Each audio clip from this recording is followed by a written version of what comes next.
that's why it's really important to have a plan and understand what your goals are. In fact, my camel out there is suffering right now with a broken back. So I actually found Pepe when it was only a couple of hours old, and I'm like, oh, this is a funny meme. Oh my god. Yo! Who is this Degen? The old man is swing trading over years at a time. And it's like, that's where the real money is made. The answer is a permanent loss. With single-sided staking, you don't have to worry about impermanent loss. Really, at the end of the day, it's just the matter of a macro market. It's just what happens. If you're aware, if you're disciplined, you can hone that into further financial growth. Financial freedom, so we can actually live life and not have to be constantly living paycheck to paycheck. I mean, that's the ultimate goal, more or less, right?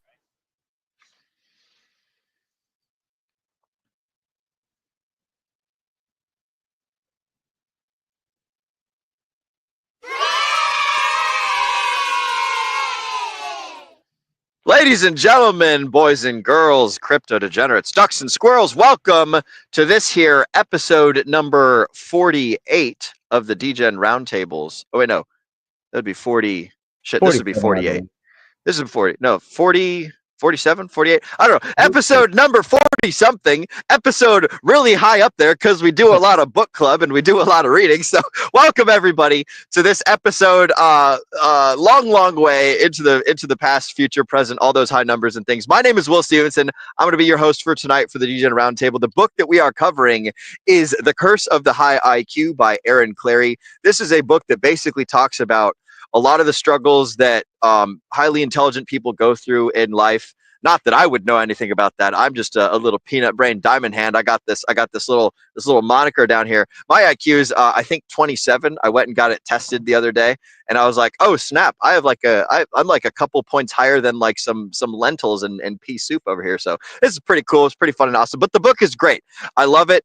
It's awesome. It's fantastic. I split the book up into 3 parts, but we'll talk about that in a little bit. Before we get into the book, we're going to introduce our fantastic panel for tonight. So again, my name is Will Stevenson. For those of you guys that don't know me, I'm an iron worker. I travel around the states doing TV towers and things. I'm actually in West Virginia right now. And as you guys can see, I'm wearing my snow gear because it was freaking snowing today while we're down at the bottom of the tower taking apart transmission line and, you know, like unscrewing bolts and nuts and things and carrying around heavy ass pieces of copper in the frost and everything. But life is great. Life is good. I'm down here doing good stuff. And in my free time, I like to talk to assholes such as these people right here, these beautiful, wonderful people, about cryptocurrency and self-betterment and just generally like doing great things in life. So that's enough about me. Let's talk about the panel, starting with my fantastic co-host down here, Mr. Nate McGettit.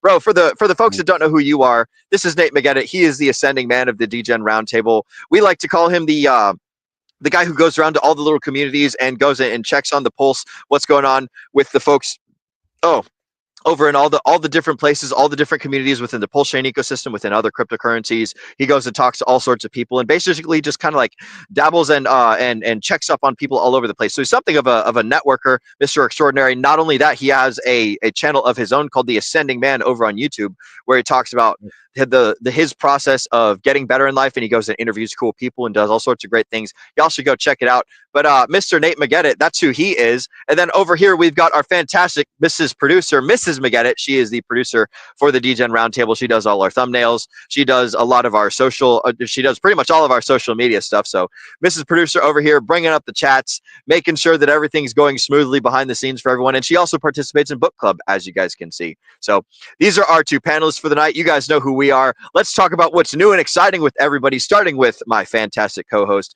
Mr. Nate McGettit. Broski, what's new and exciting with you? How you been, bro? Oh, I've been very sick, unfortunately, ever since Thanksgiving. I'm not even gonna lie. We've been the whole McGettit family here has just been sick, and it's been a bit of a struggle. The holidays were kind of a struggle because of it. Excellent. You're getting stronger. I like it. I mean, yes, for sure. You know, especially my son. You know, he's gaining those antibodies that he's going to need for life, and that is a good thing for sure. But yeah, no, I unfortunately was a little, because of the sickness, I've been a little bit delayed on my PDI videos, but I have made those now, and I'm ready to put them out. I've just got to figure out which day I really want to do it. I'm thinking I don't know if I want to do it on a weekday or a weekend, so I'm a little bit iffy on that currently. However, They are going to be coming out. It's really cool. I really do go into depth with these, and it's a very fascinating narrative, frankly. And if it becomes true, it's going to be wild for Pulse Chain, and you guys are going to love it. So yeah, look out for that over on my channel, The Ascending Man. But other than that, yeah, I'm excited to talk about this book. I mean, this book itself is really quite interesting because, you know, Aaron Clarey, he explores the unique struggles and social disconnects often faced with, you know, exceptionally intelligent individuals, right? And, you know, he argues that society's norms, systems fail to serve them effectively, drawing on like his own personal experiences, you know, his economic analysis, which he is very smart, by the way. Apparently he's only 129 or 127 IQ, I guess. But that is very exceptional. I believe in the book he talked about how that was like 4% of the entire population of the Earth is over 120. So yeah, it's definitely an interesting read, especially for peanut brains like, you know, me and you, where Hell yeah. He literally in the book says that, yeah, this is only to talk about, you know, the higher IQ individuals, and I'm over here like, oh, okay, thank you very much. I'm a little peon. All right, cool. That's excellent. So, but you enjoyed it. You thought it was good. That's awesome. Real quick, before we get too far into the book, though, I want to introduce our other panelist, Mrs. Mageddit. So the other half of the Mageddit adulthood, the adults in the Mageddit household. There we go. Now that I'm done being tongue twisted, Mrs. Producer, how are you doing? What's new and exciting with you? Well, the sicknesses haven't quite taken me out yet, so I'm hanging There in you there. go. Getting stronger as well. I mean, I wish, but anyway. As some of you who were probably here for our book club 2 weeks ago may have noticed, my voice was a teeny tiny bit hoarse back then. Now it's even hoarser because we got a new sickness since that time, and I'm just like, I would like to speak normally. I'm getting very tired of having my voice be gone, and I'm waiting for it to come back so I can start streaming some of my own things for Pokemon card stuff. So that's been frustrating because I've got something in that I want to open up and I want to do a stream with it, but I'm waiting for my voice to come back, and it's just like, you know, that situation when you're like, you're ready to just go buy something or do something. It's like that, like burning a hole in your pocket thing, as they say. I'm dying to open this crap, but I'm like, want to wait. So it's driving me crazy. So I'm hoping that my voice, like, this is the last, at least voice losing sickness, because I don't always lose my voice when I get sick. It just seems to be like certain things will kick it out. I'm hoping this is the last one of those. And then in like a week here, I can get my new desk set up and then I can open those things and that'll be fun. Other than that, I've been talking to my buddy about starting up our Pokemon business, like we've mentioned on here before. So that's moving right along. Got to meet I think it's his godson. So that's exciting. And then, yeah, we'll see where that goes. Well, when it comes to the book, I actually really enjoyed the first half of it more than the second half. I feel like he gives rather scathing reviews to his past coworkers and bosses as we get more and more into the book, and that's fun. But at the same time, it's like, well, okay, you really did not like these people. But I mean, I guess that goes to show the frustrations he's had to deal with. And so, you know, it was very interesting just to listen to everything he had to say. I thought he said his IQ was 138, though. So he said several numbers throughout the book. I listened to it 3 times, and he said 125. He said 127. He said 138. Okay. And yeah, so like he Yeah, said a those whole were bunch of different numbers. It was to Yeah. all of his friends that he talked about who had like all the issues and stuff. And he's like, why is everyone so miserable? And the one thing that he found when he was asking, researching, whatever, the one thing he found was the commonality was that everybody had a really high IQ, basically from 121 to, I think his highest friend was like 149 or something. Okay, Yeah, well, but that I'm makes not a lot more talking- sense then. I'm talking So about himself individually. I'm almost positive closer to the end of the book, he said his own IQ was 138. that's what I recall. I wonder if he was telling stories from other people's perspectives throughout Well, the I book wonder or if he something was like that. taking. I wonder if he's taking different IQ tests and he just keeps getting smarter too. That know? could be it as well. Yeah, for those of you guys that are in our Telegram chat, I've posted up a whole bunch of resources for where you guys can go and get IQ tests taken. The most the most like widely accepted ones are ones that are administered in person by a certified psychologist. And then after that, you've got the one like some of the biggest ones you can find are at Mensa.com. They have a free online one. And if you want to take a more like substantial one, then you have to become like a member of the Mensa Society, or like a paying contributor or something like that. You have to like basically subscribe to Mensa. But there's a whole bunch of different places you could take. So yeah, I wonder if he was indeed taking a whole bunch of different IQ tests and things. I could totally see that. I mean, it would make sense. He even talks about that in the book. Like, if you're going to do them online, you'll likely get like a couple of different results, and none of them will be like completely accurate, but they'll at least get you into the ballpark. Yeah, and that's probably a good idea to do as well. Is like if you're gonna take one, you might as well take a couple, and just kind of mean median mode or average it out, or choose whichever number you like best. If you're gonna be doing a whole bunch of them, you might as well pick the awesome numbers. But excellent. Actually no, we have to do chat motherfucking shout outs, don't we? All right. We've done introductions. We're good on that. Anything else you guys want to say about yourself and what's new and exciting before we rock and roll into chat shoutouts? Before, I wanted to do a bunch of IQ tests, like online IQ tests, before the show, so that way I could take basically like the kind of the median middle and be like, okay, this is kind of like my range for the most part. But unfortunately, I got home late and kind of I had about an hour to research some other crypto things I was gonna do, and then that was about it. So it's like, oh wow.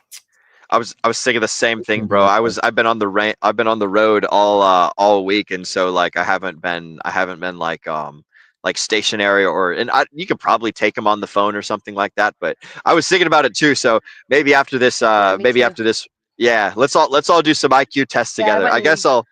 Oh, you got some? Your list. I wouldn't read through your list, Will, and I'm like, oh, I want to do all these, but then I'm like, you know what? What if it turns out I'm like really dumb, and then I was just like, no, I'm not gonna do it. Oh no. Okay, so, I'm almost scared for that, because this is what's gonna happen, guys. This is actually what's gonna happen. I'm gonna be like 90, maybe like 80, 89 or something like that, right? And then Mrs. McGettit over here is gonna be like a 120, a 130 or something. And I'm just gonna be ruined for life. Oh, that'll be funny. That would be good. I love it. Yeah, you never know. You never know until you know. And it's like, you can run through the gauntlet of finding out like, oh, do I have like likelihood to get cancer when I'm older, or am I likely to be allergic to dogs, or are all of my kids going to be like born without their left arm or something like that? Sometimes it's better to live your life not knowing these things. Sometimes it's better to live your life knowing. So I think, and he kind of talks about that in the book. So we'll get into all of that later. So let's do one more thing, okay? One more thing. Let's hear it. In the chat right now, drop what your IQ is, and we will celebrate. Yeah, or we'll call you. There you go. Excellent. We'll celebrate everybody from 1 IQ all the way up to 170, and all of my amigos in between. I freaking love it. All right. And speaking of things happening in the chats, I can't see if it's on screen. There we go. It's time for chat motherfucking shoutouts. You guys already know the best part of the show, where we talk to you guys who are so bold and so kind as to talk to us. So, Mrs. Producer, if you don't mind going on ahead and pulling up these chat shoutouts, it looks like first and foremost, we've got my good real life friend, Mr. Moonmutt, saying Happy New Year to my Degen fam. Happy New Year to you too, sir. And a Merry Christmas as well, recently passed. Good to see you, buddy. This is a good real friend of mine. You guys should talk to him in the chats, talk to him in the message boards, and if he's cool enough, or if you're cool enough for him to talk to you in real life, y'all should go meet up with him. He's super awesome and super fun. Love that dude. Good to see you, Moonmutt. Welcome to the show, buddy. Next up in the chat shoutouts, we've got Moon-Pilled Rational Optics. Look at that. We got the Moon Crew in today. New title, Curse of the High IQ, an insightful guide to being a part of the Moon Gang. Look at that. All the Moon Boys, part of the Moon Gang. Everybody in the Moon Gang's got the high Moon IQs. I fucking love it. Good to see you, Moon-Pilled Rational Optics. Another real-life friend of mine, for those of you guys that get to know people in the chats. Again, go fucking meet these guys in real life. Go meet, like, generally. And here's the thing I've noticed is all the people that are commenting, all the people that are interacting, all the people that are like putting words on paper or writing stuff on X all the time or like making their own YouTube videos, the people that are out there doing stuff, they're generally interested in meeting people and generally interested in doing stuff. Like, I don't know who all the lurkers are. I love every single one of you guys. I don't know who you are, but I love that you're here and I love that you're a part of this family. And but like the folks that are constantly typing and the folks that are like putting in energy into the system, they're generally interested in putting energy and giving out to other people and stuff like that. So it's not just necessarily a black and white thing, but this is just a pattern that I've noticed is people that comment and people that chat and people that interact, they're generally happy to meet up. They're generally happy to make friendships and do cool things. So like, shout out to all of you guys that are interacting. That's why chat shout outs is one of my favorite parts, is because like I know a lot of the dudes that are chat shout outs because like as I drive around the States, like I go and meet you guys. And like, if I don't know you exist, then I can never go meet you. And if I never meet you, then I can't talk about how awesome and cool you are. So put your comments in the chats. Fucking let's hang out in real life. Shout out to everybody. Let's continue on with chat shout outs on that subject. Mrs. Producer, are there any more? We've got Tam saying, good evening, fam, with the little heart emoji. Good evening to you too, Tam. Number one, Pulse Chain cheerleader, Hex cheerleader, cryptocurrency cheerleader in general. It's good to see you, Tam. Welcome to the book club. It's going to be a good one tonight. You are in for a treat. By the way, guys, I have no idea how many chat shout outs we're going through, so I'm just going to basically keep saying I'm ready for the next one. Mrs. Producer, if we got any, go ahead and bring them on up. We've got Hexakin Lost in Asia. This podcast owes me an apology. You're absolutely right, Hexakin Lost in Asia. I we asked are him sorry. why. I asked him why, Oh, by yeah? the way, and he said he'll get us a list. So. Oh, he'll get us a list. Okay. Yeah. Well, Mr. Hexakin Lost in Asia, I'm sorry that.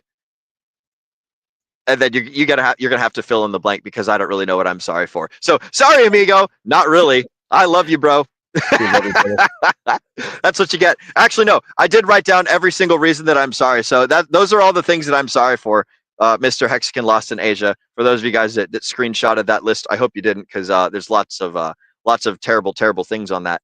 But those are all the things that I'm sorry for. I wrote it down here on a list. It's definitely not my notes for this book club that I'm going to be referring to throughout the night. But sorry, bro. We love you, though. It's great. I have no idea what we're talking about, but this is awesome. Are there any more? Nate, actually, when we're out of chat shoutouts, can you give me a thumbs up so that way I know that we are all over? Because again, I'm working off my phone right now. Okay. Next up, who is this? Oh, that's Russ. Russ from the chat shoutout saying, hi, Degens. Hello, Mr. Russ. What's up, broski? With the cool little dog profile picture. We love to see you, bro. Welcome to the chats. We got Russ in the house, ladies and germs.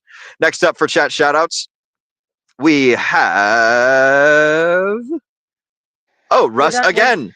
We're done with chat shoutouts, but we're gonna go through some of the comments now because we got some fun ones in here. Oh, excellent. I like it. I do like the fun comments. Russ says he fluctuates from 85 to 369. I love it. Those are the hex inflation numbers, by the way. 85 isn't, but 369 is good. That's a good range, Russ. So says the Degen Roundtable. Hey, that's us. I love it. Mrs. Producer commenting over there. We've also got Moonpilled Rational Optics. My brother and I are 182 to 130. Test taken years ago. Excellent. That's a good range. 128 to 130.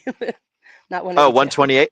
Oh, yeah. 128 to 130. 128 to 130. Those are still fantastic numbers. I was going to say, why did he start with the high one first? But actually, it turns out that I just can't read on my phone, which is very far away from my face right now. Let's see. We've also got I am bro was off by 2. Okay. Sorry, I did this out of order. There we go. Oh, okay. So Mr. McGettit asking who's smarter, you or your brother, and then he's responding that he is, and little brother or big brother was off by 2. So haha, now you get to win all those fantastic Thanksgiving family feuds and things. You'd be like, I've got my 2 IQ point. I know. I'm over here thinking to myself now, like, hey, yo, Moonpilled, you're gonna go your brother's gonna come in and fight him, bro. That's awesome. I would not be surprised to find out that lots of Degens in the Degen Roundtable are high IQ people, and also just like lots of cryptocurrency people in general are like high IQ people, and also low IQ people. I think that we are the extreme sides of both of the bell curve. I think there's very little middle of the bell curve people in the crypto sphere. It's all a bunch of like smart cookies and dumb idiots. And so like there's probably some average people in here too, but I don't know who they are. So it's like, I like to think that I'm surrounded by cool people with the occasional silly goose. Are there any more chats that we've got for bringing up? Ooh, another one by Moonpilled Rational Optics. That's why I wanted people to read this book. It helps understand why and how I tend to be and go about tasks. Yes. You know, that's one of the interesting things is like I've found about book club. A lot of the books that I read on book club, like I would suggest them because I wanted other people to read them, not because I wanted to read them. So I'm totally in the same boat as you, bro. I'm totally in the same boat.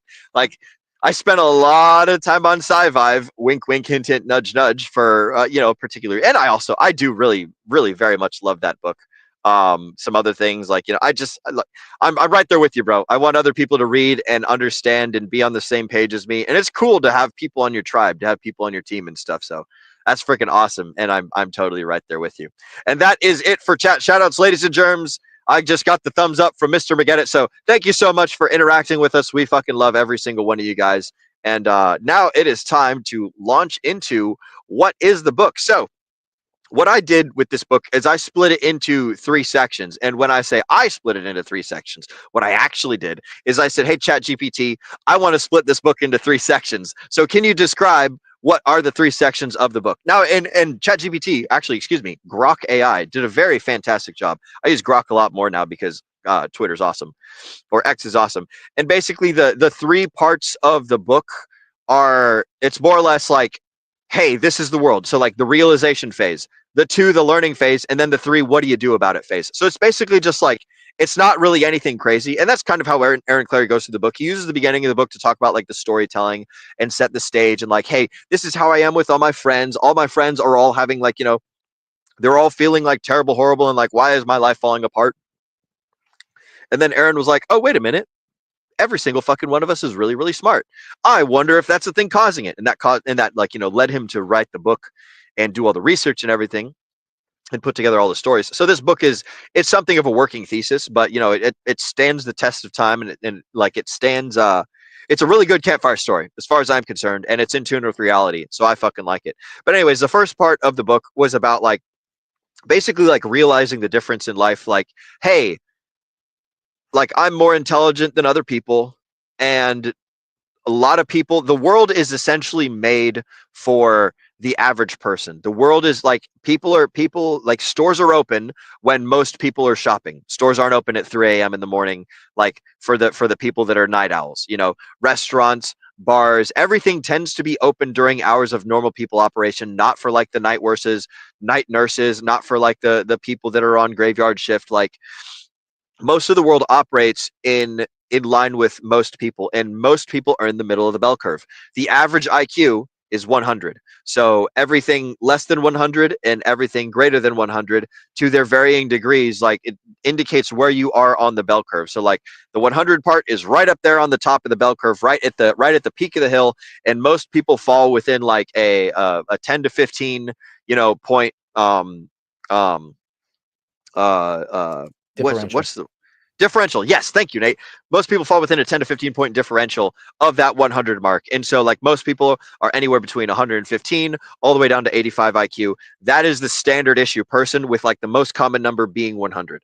So like the first part of the book, he talks about realizing the difference between like, oh snap, this is like what I am and this is what the rest of the world is, and yada yada yada. And not everyone's going to have a high IQ. That's perfectly fine.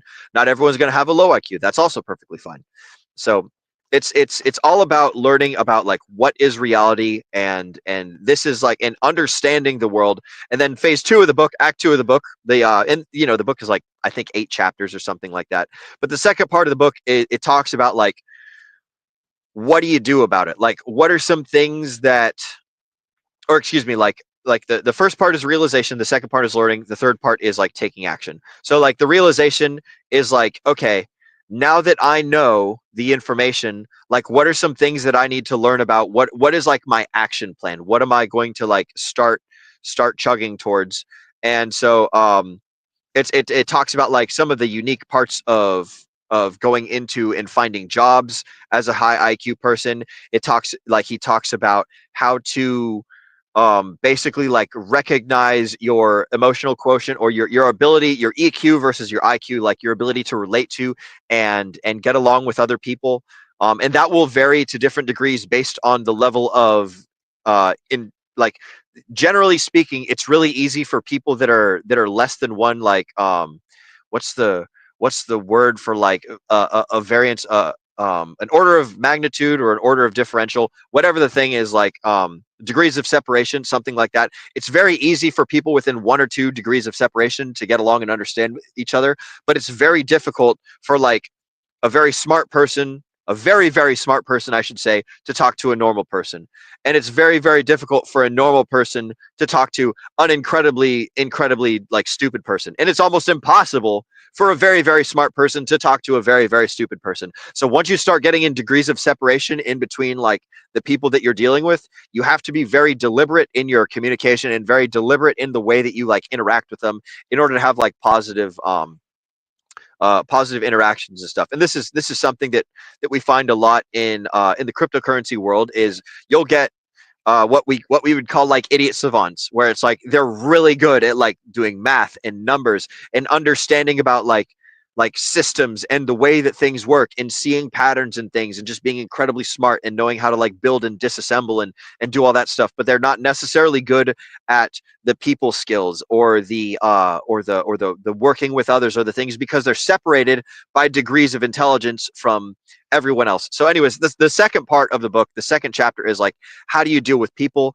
How do you find work? How do you like interact with the world? And then the third part of the book, the third act, is about like the acceptance and the utilization of your IQ. So now it's like, okay, we know we have this thing, we know what to do with other people. Now what's the thing that we're going to actually be doing? What's the path that we're going to set on? How are we going to go and chase greatness, do our legacy, become an entrepreneur, conduct research, whatever the case may be, whatever the thing is that you want to do? How can you use your IQ to its maximum effectiveness to get all of your goals accomplished and hopefully make the world a better place as a result? So those are the three kind of stages of the book. Those are the three acts, and those are the three things that I'm going to focus on as we go through this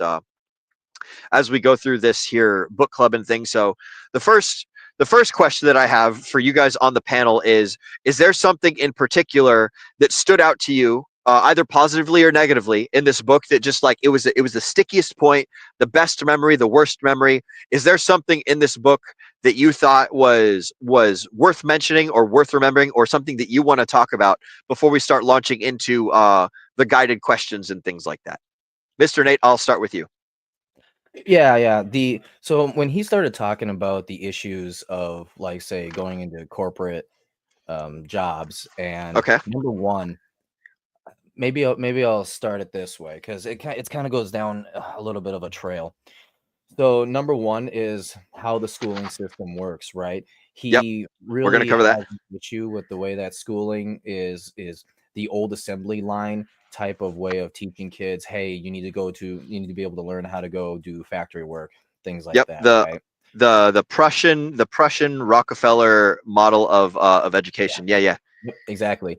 And I've often thought about that at schools, like, why are we learning this way when there's really no need to do that, unless the only thing that they want me to do out of college, out of high school, right? The only thing that they actually want me to do is literally just go get a job and be a little slave, right? And Bingo. as far as I think that is correct, I would agree with Clarey here, where truthfully what they really should be doing is figuring out, number one, who's the smarter kids versus the dumber kids, right? Using IQ. And you can Yep. kind of segregate them a little bit, and then you can Mhm. teach them different abilities, and then from there you can also start helping children figure out, okay, what is it that you want to learn instead? And I mean, one of the issues is, if you're really bad at math, generally you don't want to focus on your weaknesses. And so then if you focus on weaknesses, you're not going to be getting good workers, and you're not going to be advancing forward, just as humans in general. Even the quote unquote peanut brains or dummies like us, right? Yeah. If we're not, like, we have our special skills and we are good at certain things, okay, and we are very valuable in society. But the issue that can end up appearing is, if I'm trying to do something that, like, science work that somebody who's a 200 IQ is trying to do, that's not going to work out for me, right? Yep. And I maybe a jock who only has like 80 IQ, maybe he is better at just lifting things and moving things around.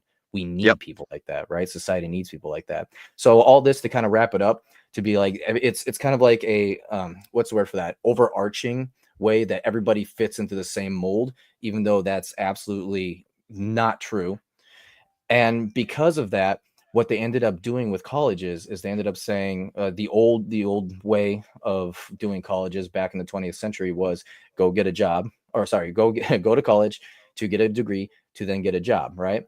And the better the degree, the higher paying the job. Well, that's no longer true anymore. But colleges, unfortunately, are still kind of, or sorry, not colleges, jobs are still kind of seeking that college degree. And so because they're seeking that college degree, for a lot of people, they just end up going and getting useless degrees that they can then just kind of tout around saying, hey, I do have one. It's like, okay, cool, you got a bachelor's, whatever. And oftentimes people who are legitimately smart, who walk into, like, say, a job interview, who maybe don't have a degree, but can sit there and tell you all day long about the specifics of mechanics, right? And being able to engineer things and build buildings and stuff like that. They tell you all the specifics, but yet that person will be passed up for someone who went through college for like architecture and literally doesn't really know, didn't actually learn anything. They just kind of partied, but they just, there's so many things that the government does to help people get through, right? The not so smart people to get through, or those who don't want it. And unfortunately, what ends up happening is that's the person who will get the job. And it is quite frankly really sad. And so that's where you also run into the issue of those are going to be the people who eventually then become the managers, right? Because they have learned to only obey and only do exactly what it is that the corporation wants you to do. Well, if that person, right, if that person who didn't really quite understand but still got the degree, well, okay, now you've got them in a higher position that they don't really understand. And so now as soon as you hire someone who really knows what they're doing, but say didn't have that degree, right, and they're really smart, well, that person then comes in, starts saying how to improve everything and does a very competent job. But unfortunately, because the bosses don't want don't want to lose their jobs, they're just going to shut that person down and or just fire them or put them in a little corner someplace. And so ultimately you end up failing upwards. And in failing upwards, you eventually hit this peak where you can't do the job at all, but you can at least work as though you're not going to lose your job, which is not leadership in the least bit. And it's very toxic for any kind of corporation to have somebody in a leadership position like that. Whereas what you really want is someone who really knows what they're doing. But when he was going through all of the educational systems along with the corporate system, I was just, my mind was blown, because I've experienced this many times where I go into, and by the way, guys, I've mostly been my entire life warehousing and factory work, okay? And many times I've walked in and said, hey guys, it's really easy to simply switch this around, maybe cut some corners here, and we have the same product, but like twice the time with less production. What's the word for that? Less money being spent on production. And ultimately, the bosses hold me down. They start writing me up for things that are really weird and petty. And next thing you know, I don't know what's going on, but in reading this book, I see what's going on now, right? Yep. And so that was a particular section that really stood out to me as like, I get it now. However, I think I kind of already figured it out at this point in my life, but I kind of wish I had read the book back in my 20s. How about that? Yeah. I don't know when Aaron came out with this book, but it's like, it definitely, I don't know if I'd have read this in my 20s, I would have probably been like, yeah, fuck this shit. Fuck this guy. Who the hell does he think he is? I'd have probably thrown it away. That's just me personally, but like, that's great. Like I'm glad that that part of the book like really struck a chord, because that was something that I think that's the first thing we're going to talk about, by the way, in the structured questions and things. So I'll rely heavily on you for opinion in that part. But before we get into that, I want to toss it over to Mrs. Producer and ask you the same question. Is there a sticky point of the book, or is there a really poignant memory or something that you thought was either fantastic or terrible and awful? Or is there a strong point with this book that resonated with you? There are a number of them. One of the things that resonated with me that made me think about kind of my own history with this book is he's talking about the school system Yeah. and he essentially views it as a prison. Sorry. Oh, 100%, 100%. And I can't remember the exact terminology he uses, but he says it's like a prison for the normal person, and it's like 10 times worse for people who are of high intelligence. Yeah. And it reminded me of when I went through school. I had I guess I wouldn't say I ever considered it a prison, but I considered it to be like not worth my time and effort to do the things that they wanted us to do. Yep. And it wasn't purposeful. It's not like I thought this actively, but when I went through school, I actually did quite poorly, except for my sophomore year, which that year was when I had a childhood best friend who was a year behind me. So she was in middle school when I started high school. When she came into the high school was during my sophomore year, and during that 1 year, I had perfect attendance and like a 4.5 GPA because we had something called like AP or AD. I can't remember what it was. Advanced Oh placement. no, Yeah. it was IB, International Back Ooh. something. I can't remember what it stood for, but it was the same idea as advanced placement. They just called it something different at that particular school. And so if you went in those, your GPA was weighted, and it could be higher than a 4. So I ended up getting for that 1 year, not the other years, but that 1 year I got a GPA of like 4.5. And then after that, I just totally sucked because I just didn't care to like do these things. They weren't really. I forgot about things all the time too. Like, oh, we had homework. Oh, I totally forgot that existed. Sorry. So, like him talking about how school is like such a waste of time and it's not really actually geared to teach us anything. That really resonated with me. It kind of made me feel better because he does mention that, a lot of people have a similar experience like that. And it's across the board, low IQ, mid IQ, and high IQ. It's kind of a similar idea for everybody. So that part really stood out to me. Additionally, all the things about the working experience he had, he gives scathing reviews towards a lot of the jobs he's had. He's doesn't at all hold back. He's very much ready and happy to point out how incredibly stupid the system is, and that somebody who knows everything about a subject can be interviewed by somebody who's a ditz who's 21, and then it's like, oh, we're not going to pick you because the HR people. Yeah, that's the HR ditz, he called it, or something like that. So yeah, I don't want to go too long into it because I figure we'll get into all these subjects, but those were kind of the main things that stood out to me. And in essence, what it kind of boils down to, at one point I went to my mom and I talked to her about this. I'm like, school feels like these things are obvious. Like it's really easy to just, I kind of already like get the ideas, and I don't really understand why it's like something that we have to do. And she responded with, yeah, it was the same way for her when she went to school. Very easy to kind of understand most of the things that we were learning and grasp these concepts pretty early. But I don't think it's that way for everyone. That's what she said. She said that she doesn't think it's that same way for everyone, and that statement makes a lot more sense to me now. Like having read this book, because I wondered, I'm like, is she right about that? I've never looked into it too much, but I've always been curious. And now this book kind of says, well, maybe she's right. Maybe it's not that easy for everybody. Maybe it, really is a struggle for some. And yeah, that's kind of what stood out to me. That's good. I don't know if you guys remember this in Sci-Fi, but one of the things that Richard said that really stuck out to me is kids know that you're wasting their time in school. Stop wasting kids' time. And it's like, yeah, they might be 3 years old, or maybe not 3. They might be 5, they might be 8, they might be 10, 11, 15, They know that you're wasting their time when their time is being wasted. So stop wasting kids' time. Like kids are just they're young adults whose concrete foundation has not yet set and not yet dried.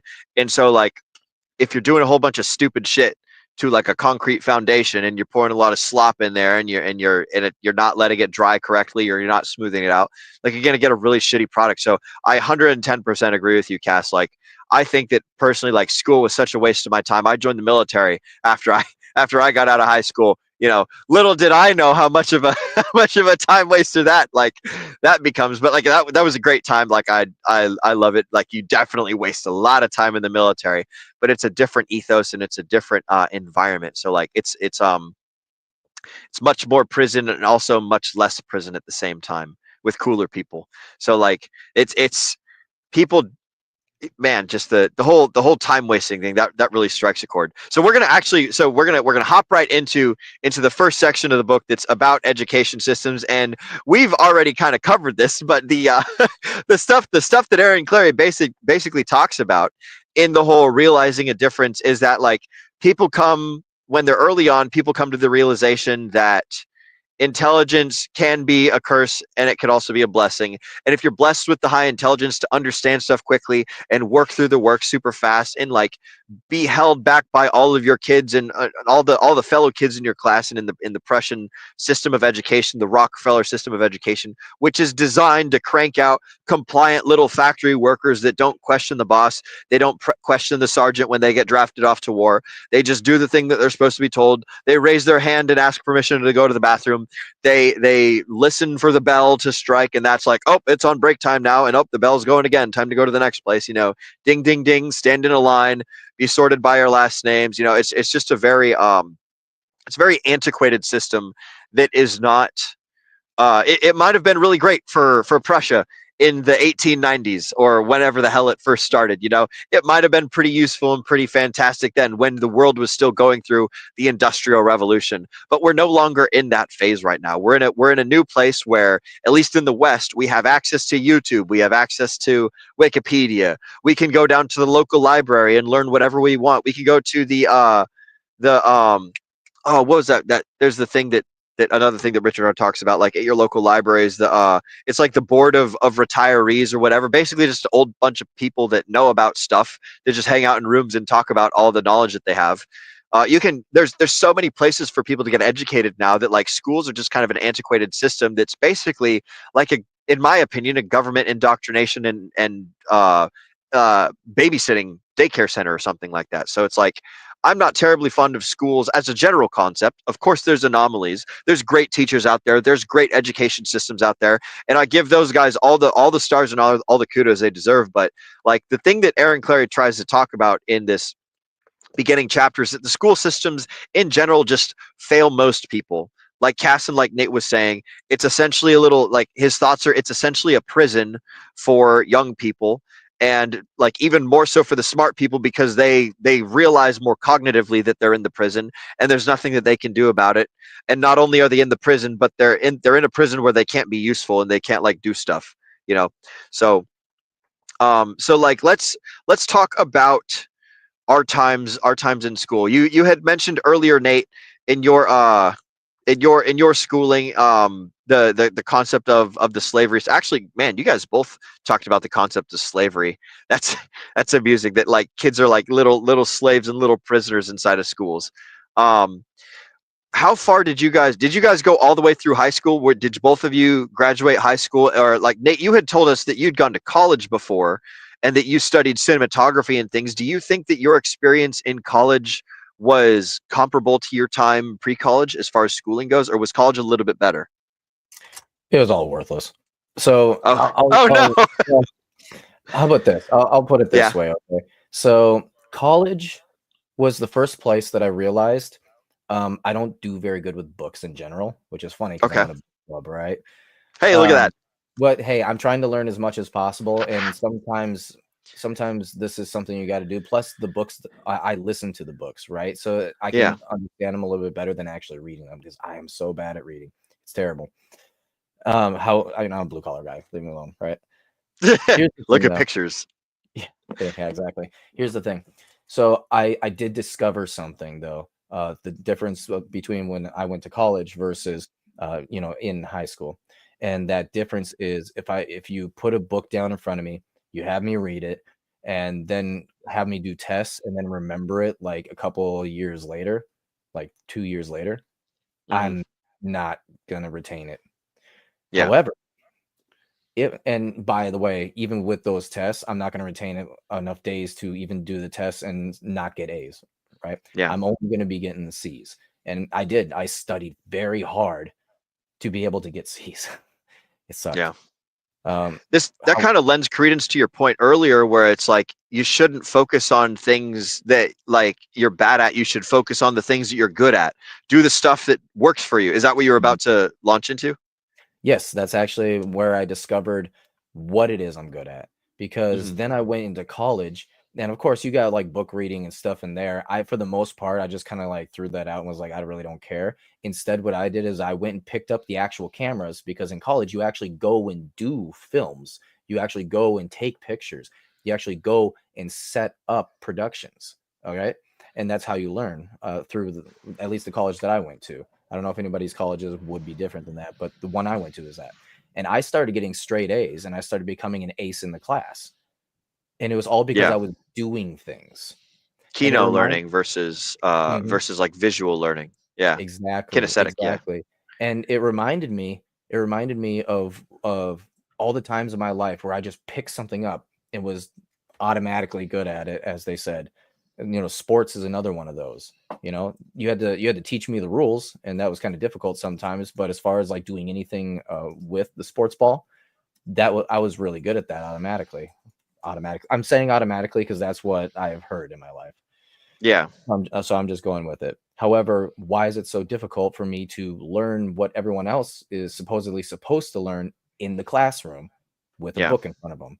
And that's where it was really confusing until finally, when the grades started getting really good in college, it hit me. Oh, I learned things by seeing it. I'm a visual learner. Yep. That's like this is an important thing to think about when dealing with people, not pickles.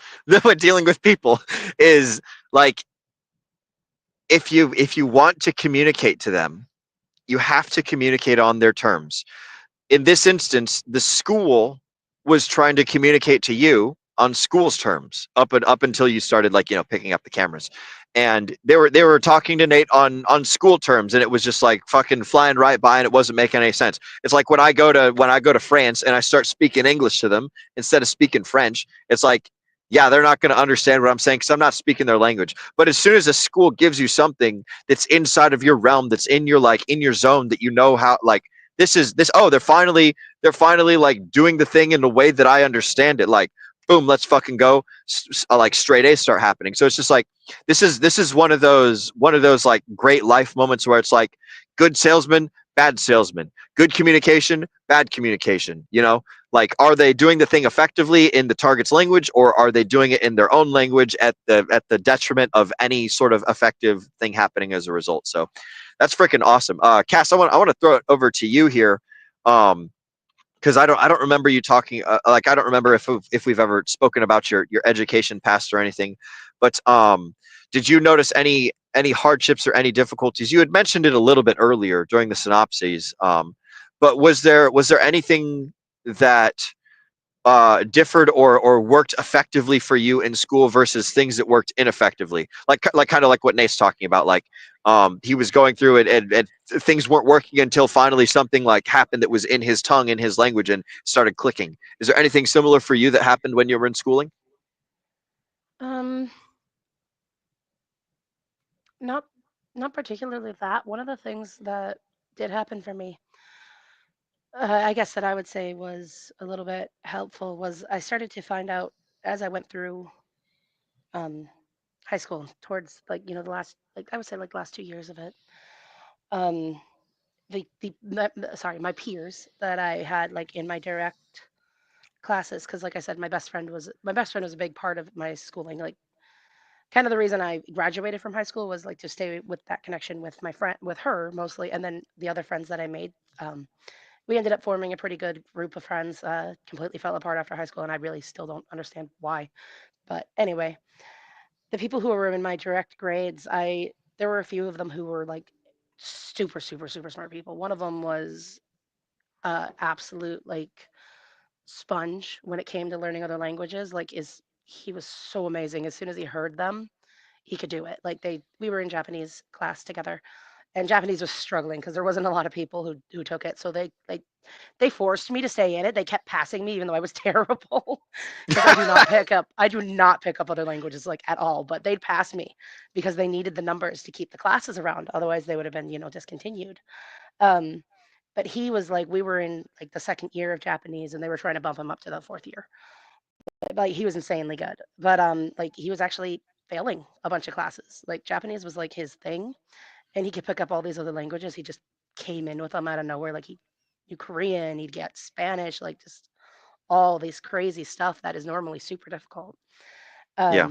But he was failing like math and like history and like science and stuff. Like, it just didn't hold his interest. He was super interested Yeah. in languages. That's really all he cared about. And then there was another gentleman who was he wasn't really language ways. I can't remember where his expertise were. I want to say it was mostly like history stuff. But he was the exact same way. Like, he was fantastic and he was incredibly smart. Like, you could tell just by talking to him how smart he was. He was failing quite a few of his classes. Like, and I was in the exact same boat. Like, when I got to graduation point, because I did go through like normal high school all the way through regular graduation and everything like that, I had failed history. I failed so many history classes that I was on the verge of not being able to graduate on time because you needed to have history as one of the required ones where you needed so many points to to graduate. So I had to take like a bonus history class, and I ended up doing like an American Indian history, and I did fantastic at that.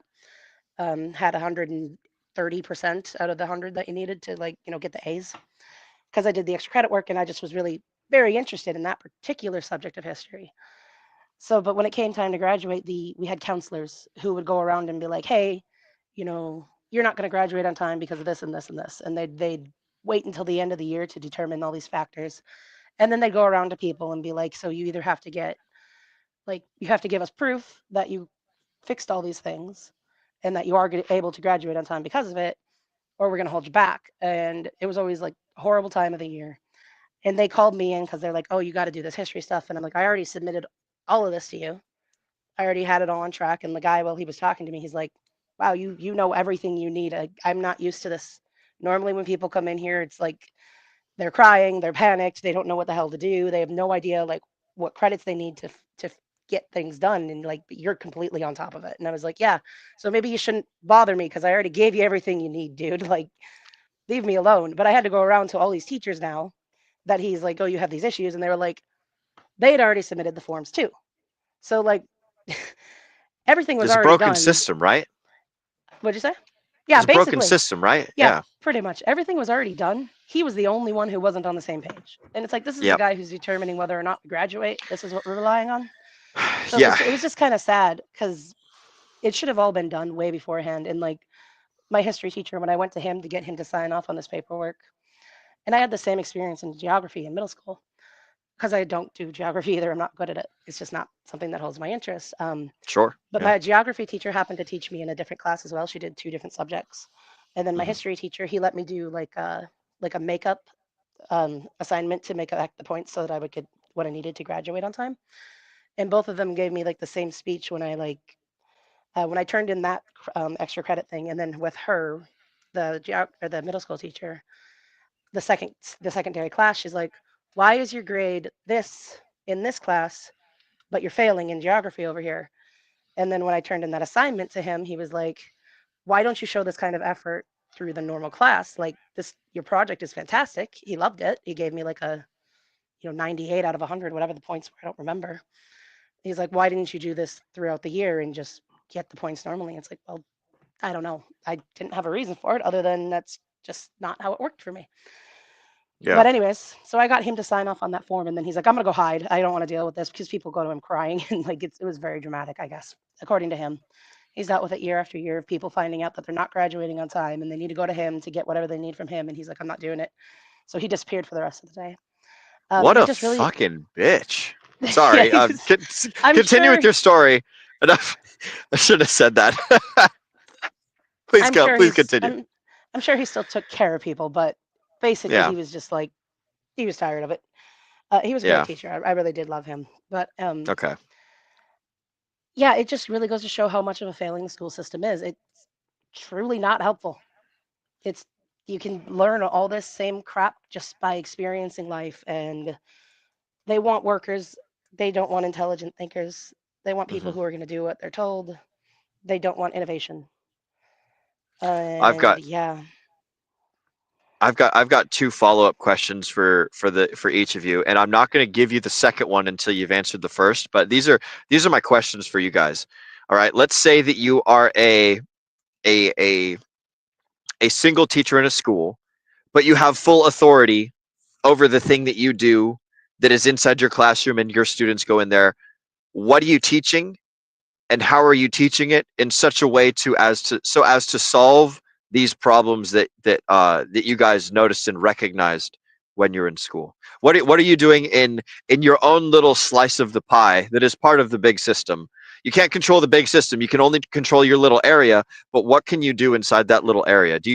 Is that something that even interests you guys? Is that something you've ever thought about? We'll start with you, Nate, and then I'll toss it over to Mrs. McGettit.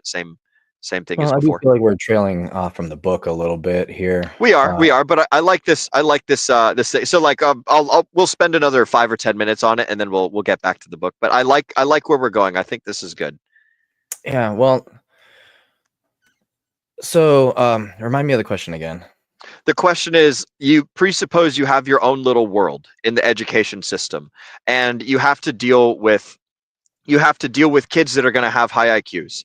You're going to have to deal with people that have, different sets. Do you think that there's something that you could do that could make the system better that you think did not do very good for you, as far as like being an individual teacher on the small scale, but having full control over your own classroom?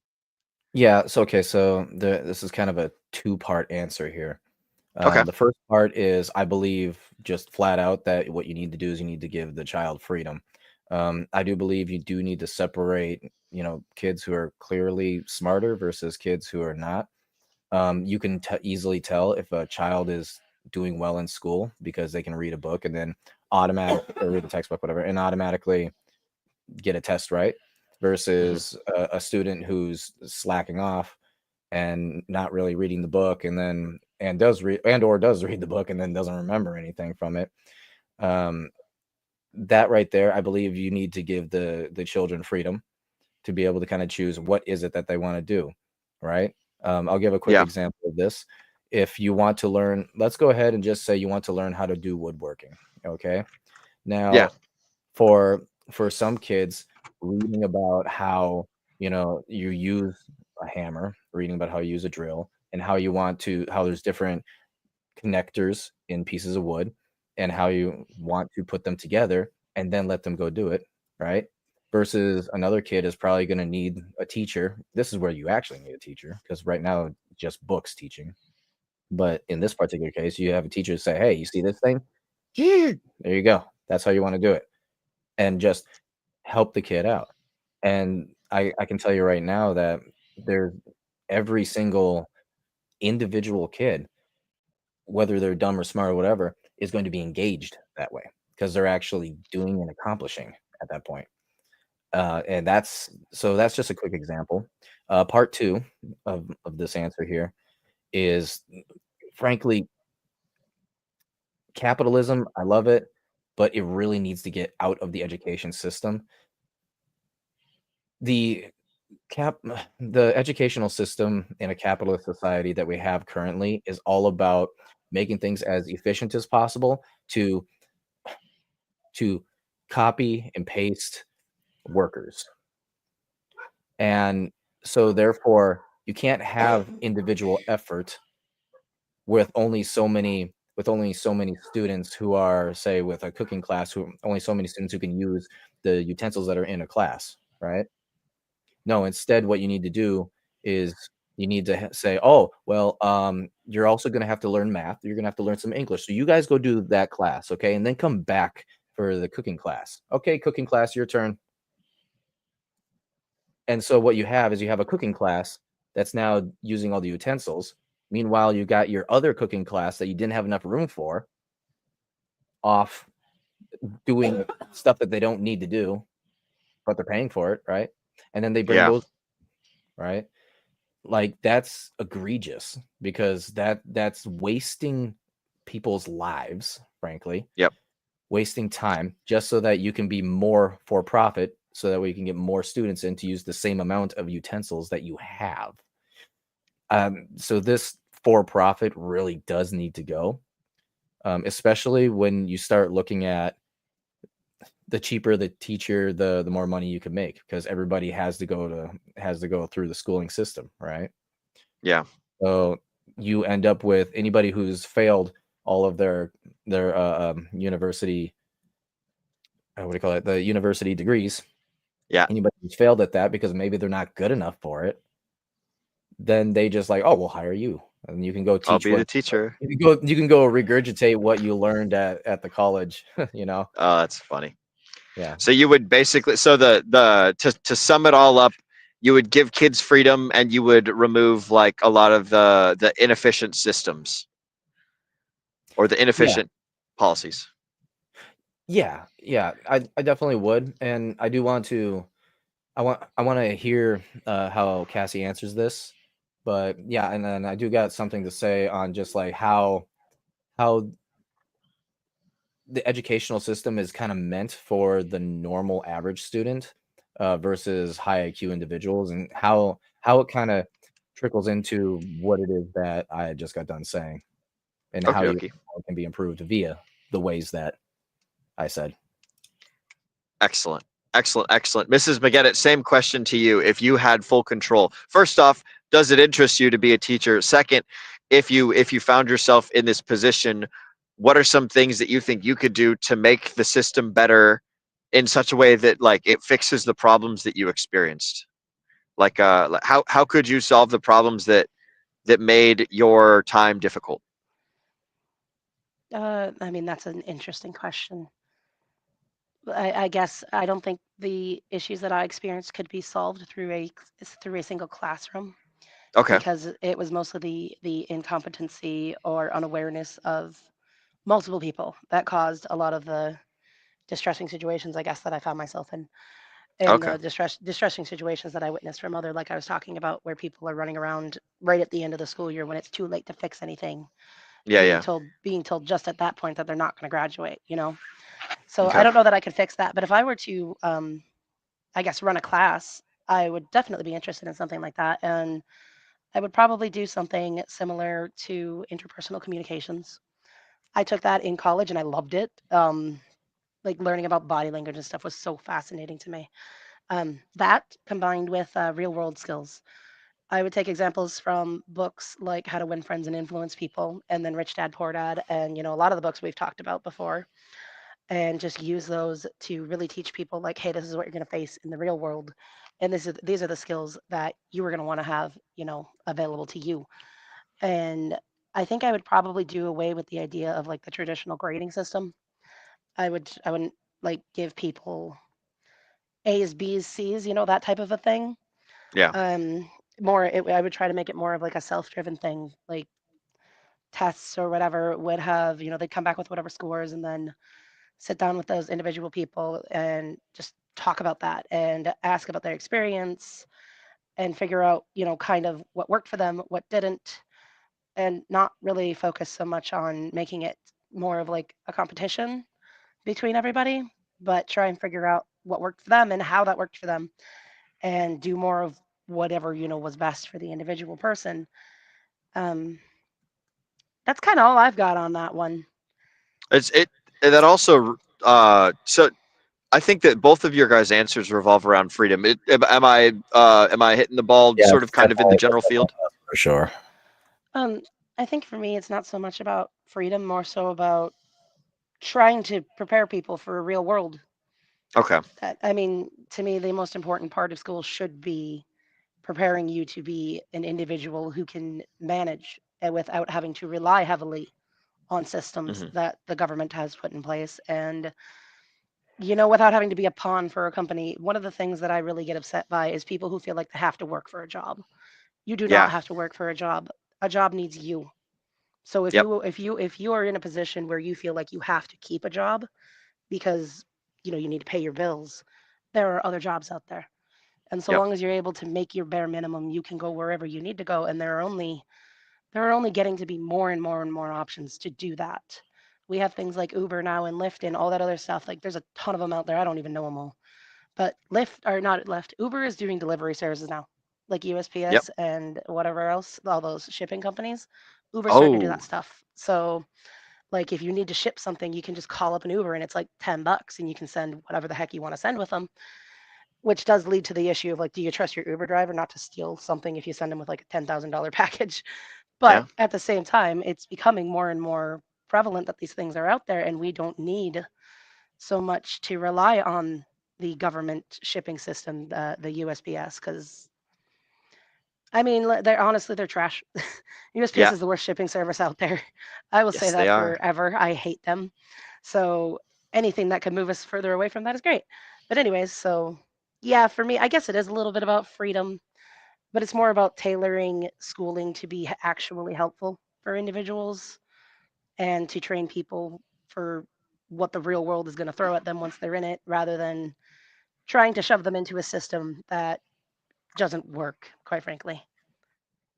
I'm glad that you brought up tailoring them for the real world, because that's the next thing that we're talking about. Act number 2 is, what do we do in the real world? Like, what is the real life hurdles that we have to go through with the high IQ? And this is where Aaron Clarey talks about like dealing with people who are, at your workplace that are going to basically hold you back, or going to man, I'm trying to find a way to frame this in a positive manner, because I love positivity. But like, he talks about, there being a lot of normal people in managerial positions, and they're going to basically go along to get along, and they're going to do the things sort of kind of well in an average job. And like, as a person with a high IQ, if you're a high intelligence person and you're occupying a normal person job, you're not going to be experiencing the challenge, or you're going to be meeting a lot of frustration or things of that nature. So like, it behooves you as a person if you're a person with a high IQ, to understand like, hey, if I'm top tier and I'm taking a mid-tier position, like, I might be not at my maximum leverage spot, and because of that, I might feel a sense of dissatisfaction, or I might be easily triggered, or easily angry, or like, I won't be able to deal with people, or have a tough time communicating with them, things of that nature. So like, one of the things that high IQ people face is being surrounded by normality, and having to deal with a lot of unambitious or normal people, or unintelligent people, or whatever, like, just average folks in the workplace. This isn't to say there's anything bad about average folks. It's just there's a lot of them, and they are what they are. So like, how do high intelligence people deal with normal intelligence people in a positive manner that leaves everyone feeling good? And if you can't leave everyone feeling good, in such a way that at least doesn't destroy the high IQ person's chances and possibilities and prospects and good times and money earning capabilities. Like, my question for you guys is, how do you, as high IQ people, deal with, and man, like, now that I say that out loud, it sounds awfully like presumptuous, and like we're patting ourselves on the back here. But whatever. For the sake of the questions, right? We're all high IQ people. Here we are on stream talking about our feelings in cryptocurrency, and going out here and doing this stuff. So we can go ahead and assume we're high IQ people for the sake of this conversation. So how do high IQ people interact with normal folks in such a manner that everyone is better off for the experience? Is this something that you guys have given any thought to? Is this something that you guys have noticed some sort of problem with, or have you dealt with some sort of thing, or found some sort of solution, or are there thoughts that you guys have on this topic? This is the next thing I want to talk about. So that's my general question. And if you guys don't have thoughts for that, then I can delve into more specific questions. But I want to toss it to you guys and see if there's anything you got here. Nate, I see you come off mute. Why don't you go ahead and take it? Clarey was very.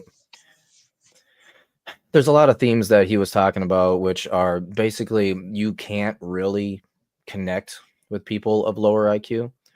Yeah. Just simply, there's way too many misunderstandings. In the book, he was talking about how during high school, they had a congressman come to the school, and he was simply asking the question of how many people are in Congress, and he said the correct number, which I failed to remember. I think it was like 556. And the guy Something like behind that. him, yeah, the guy behind him tapped him on the shoulder and asked him how many beers are in a beer carrier. And Yeah. he's like, I have no idea. 12. He's like, haha, shows what you know. It's 16.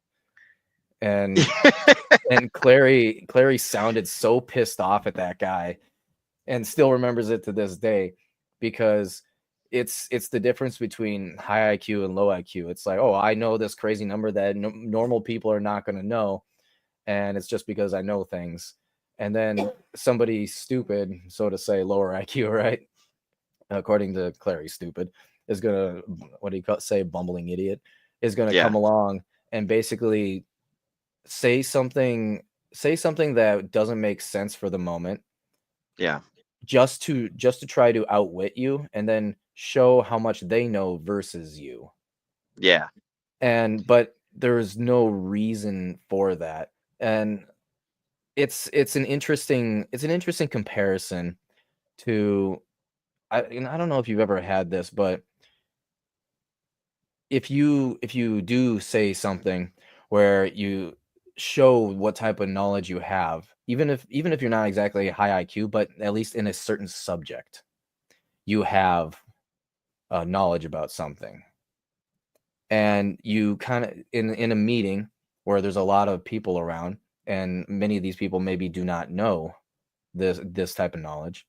All you really need to do is say a few things, look like you're very smart, and for whatever strange reason, there's a lot of people who will take offense to that, and they take offense probably because of an insecurity, and I think that's just kind of a human thing.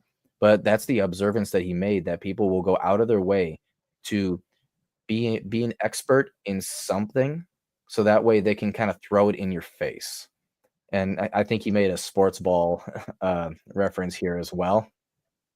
Yeah. Where he's like, most people will know everything there has to know about, their football team, but not even know how to take care of their own finances.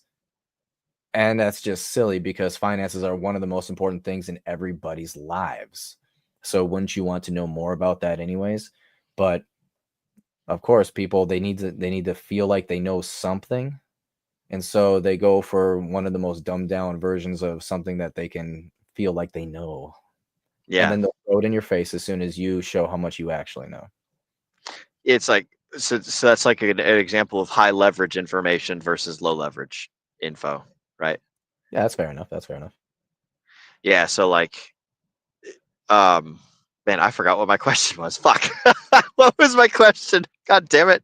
I believe it was basically, how can we have like meaningful conversations with people of lower IQ where both parties come away feeling like they've, gained something from it. I'm pretty sure that was kind of the gist of your question. Okay. Yeah. Do you have thoughts on this? Mrs. Producer? Yeah. One of the things that he mentioned in the book that stood out to me was that one of his friends, very early, he mentioned that one of his friends had moved and then was unable to make a new friend group. So he kept calling up like his former friends and being like, "Hey, come see me." And the guy was like, "I can't. I'm too broke right now. Like, I just don't have money to travel." And he's like, "Dude, it's fine. I'll pay for you to get out here. You can stay in my second house. You can drive my second car." And like he kept doing that thing like with his old friends, because I think it was in Chicago, he couldn't make any new ones. Like it just wasn't possible for him to reform his friend circle. That really stood out to me, because it does kind of emphasize what Nate was saying, that it is extremely difficult for I guess higher IQ people to have a meaningful relationship with people who are in the lower IQ range. uh, uh Clarey goes a little far, I feel, and says that higher IQ people talking to lower IQ people can be excruciatingly painful. And I'm like, okay, I think that's a little much, bro. But he talks about that for a little bit. I guess for me, I don't know if this really applies to this, but one experience that I have had with the Pokemon group that I run, Yeah. when we get people who are like, "Oh, I have this this issue with this other person. You know, I have this, we did this deal and it went wrong and I'm not happy. And I want to make a complaint post in your group. It's like, okay, so let's look at this. And what I try to do, usually if it's like a petty complaint where it's like, you probably shouldn't post this because quite frankly, the community is going to tell you you're being an ass and Yeah. they're not going to take your side and you're going to feel bad by the end of it, which happens a Yeah. lot. When it's something like that, I will try to guide them to the answer, but without actually being like, this is what you should do. Because Yeah. I feel like the more you try to force that opinion on somebody, the less likely they are to do it. And I'm not necessarily trying to say like these people are lower IQ than me or anything like that, but it's kind of the only example that I can really think of a situation that might be similar to like just trying to reason with somebody with something that I have much more knowledge on than they do and steer them in the right direction. So I will specifically ask them like targeted questions of like, how do you think people will respond to this? And Yeah. like if I can find them, I'll give them examples of previous, experiences that have been similar to theirs and been like, this is how people have responded to this previously. Are you sure that you want to make this post? Because as you can see, it didn't go well. This person ended up not wanting their post to even be there anymore because the community just took it and was like, nah, dude. They're like, nah, dude, you're a fucking idiot. And like, so are you sure you want to deal with all that? Because you will get these kinds of comments. You Yeah. will get all this drama, and many people do not find it to be worth their time. And most of the time that works. Most of the time they will, follow the trail of logic and The they end up breadcrumbs. they end up coming away usually pretty happy with the solution. They're like, okay, well, you've seen my side, you get the point, but you've also got some very valid points of your own that posting this is just going to be more drama than it's worth. So that's kind of the only example that I can really think of, like real world, that I have. So I'm not really sure if that answers your question, though, honestly. No, that's good. That's good. Just leading the trail of breadcrumbs in such a way that, oh man, it's like the movie Inception, right? Where you gotta plant the idea in their head, but they have to be the one to come to it, to come to terms with the idea. It's like because if you just tell them, then they're not gonna value it. They're not gonna have done the work to get to that point, and they're gonna think that it might not necessarily be the way. But if you show them like, hey, here's some evidence, here's some stuff, here's my thoughts, what do you think? Like, is this valuable to you? Does this explanation make sense to you? You like, if they come to terms on their own, then it's like that's probably a pretty good way to deal with people that are, angry, or we'll say even temporarily low IQ, right? I know that when I get angry and I get frustrated, my ability to think and reason goes right out the fucking window. So like, this happened the other day. Like I was talking with some friends and I got really angry about something, and I was like able to recognize in the moment that it's like, oh snap, I'm not making good decisions right now. I need to be quiet. And like so like I told the friend group like, hey guys, I need to come back and we need to talk about this stuff at a later point, so that way I don't do something that I regret right now, because I know I'm not in a smart position. So like, this is something that I suppose we could do if we're dealing with other folks, if they're in like a temporary position of low IQ, right? If they like, you just run off the side of the road in like a freak tornado accident or something, and it blows your car all over the place, and you're like, oh my god, like things are crazy, and there's like down power lines all around you. You shouldn't be like, oh, get out of the car and run around and scream. It's like, oh no, there's power lines on the ground. Maybe there's somebody in the car that's rational and reasonable, and they're like, hey, let's probably not get out of the car right now. Let's stop and think. Like, people will go through moments where they're temporarily not high IQ, right? They're still going to be high IQ, but like they're effectively not. So this is probably something that we can use. What you're talking about, Cass, this is probably something that we can use when we're dealing with, high IQ people or low IQ people, or people that are just not thinking reasonably at any point in time. Is we can help and remind them like, hey, like, let's take a moment, let's calm down, let's regain our composure, let's stop and think about things. Like, we're not being chased by the mountain lion, we're not in danger of being like, stolen away out of the night and kidnapped or anything. Like, life is probably not terrible. It's not always good ideas to make rash or like your Pokemon people's example. Like, they want to make an emotional decision, they want to essentially be heard and vindicated in the public eye or something, would be my guess there. They want to feel justified because they got ripped off or something of that nature. So that might be the thing to do. But I like that answer. That's pretty good. Nate, And do you have any? Oh, go ahead. Yeah, real quick, I want to say that that was a really good way to put it. Uh-huh. That we have moments of low IQ. I really Yeah. like that because I will definitely say that some of these people, they're reasonable. You know, once I go through all this process with them of trying to guide them to like see what I'm trying to explain to them and see how what they want to do is not going to work for them. They do come around and like, okay, yeah, you got a point. I'm going to block this person. I will not do business with them again. But you're right. I won't make a post because I don't want to deal with all this drama. And then we have the people who insist on making the damn post, and then they make the damn post, and then they regret their decisions. And I think those are the people who are actually like, no, I'm on the lower IQ spectrum because I'm going to stick with it no matter what, no matter how reasonable all of these solutions that you have given me are and how reasonable they sound. I'm going to go and do it anyways, and then they suffer for it. So I think that's a Yep. really good way to put it. The people who come in with the more like, I'm very angry and I want to do this thing because I'm angry, but then they do eventually back down and kind of like they get that point.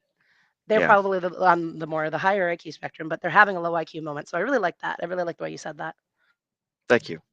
Excellent, excellent. That kind of I don't remember what it was that you were talking about that made me think of that. I think it was something in the Facebook thing that like gave me that like, oh, we all have momentary lapses of judgment or something like that. Hey, that's basically low IQ, right? It's not permanent, but and people that like in maybe IQ is like a definitive intelligence measurement. I think it could be fun for us to broaden this discussion into the idea that like as people go through life, maybe they get smarter, maybe they don't, but like it's not necessarily a fixed point. So it's something worth considering. Nate, do you have any final thoughts on this topic before we move on to the next one? Yeah. So when you said that IQ tends to be like one dimensional, or just kind of like a whole main thing, Russ Mhm. actually said the same thing over here, where IQ is one dimensional when it should be multidimensional. And I Yeah, answered that with the technicalities of what IQ actually is. yeah, So IQ is actually it's a test that is different types of tests. So IQ's overall is learning / cognitive ability. yeah. It's okay. So if you have, and the way that they separate is like, what's your learning ability as far as like audio IQ? What about visual IQ, reading IQ? And I don't know the nuances and details of this, but here's what I've learned about this is Yeah. because what you do is you learn what you're strong at.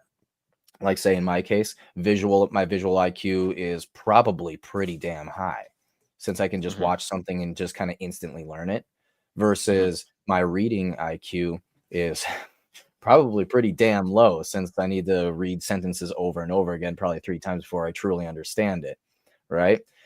So, but here's the deal. Your overall IQ, that number that you see, is when you take, like, let's just use numbers as a pretend thing. Let's say I'm 150 IQ in visual, okay? But I'm like, Yeah. but I'm an 80 with reading, okay? You're going Yeah. to go to that middle ground, and that middle ground is going to be your overall IQ. And Oh, okay. and here's the thing that I think is important for people to understand about IQs is that it is an important metric to understand about yourself, because number one, you learn how to learn, okay? Mhm. But you will also, from learning how to learn, you're also going to understand what it is that you're, number one, going to enjoy doing, because you're going to be competent. But number two, what direction you should go in life. If I have a reading IQ of 80, I'm not going to be very good at speaking and talking and all that, because generally speaking, those who write books and write really well written books that you can then sort of absorb into yourself and then start kind of speaking the same way, that is going to be a common trait, versus someone who's visually who learns very well is more likely going to be someone who does trades very well. And that's more like blue collar type stuff, right? Where it's like, hey, boss man, show me how to do this. Cool. Yeah, you just, and then start swearing up and down. And then and then you have the way that you talk is going to be very different, right? Maybe not even smart sounding, but you still know what the hell you're doing. So yeah, here we go. Is the ratio across your own projected generation's competency. 100 means average for your time, and it's not equal. Or Yep. Yeah, and that is true. It does. IQ does stay the same for the most part, though. But I do think that people taking these tests need to really look into the specific details of where their IQs are sitting. You know, what are the high number ones? Those are your strengths. What are the low number ones? Those are your weaknesses.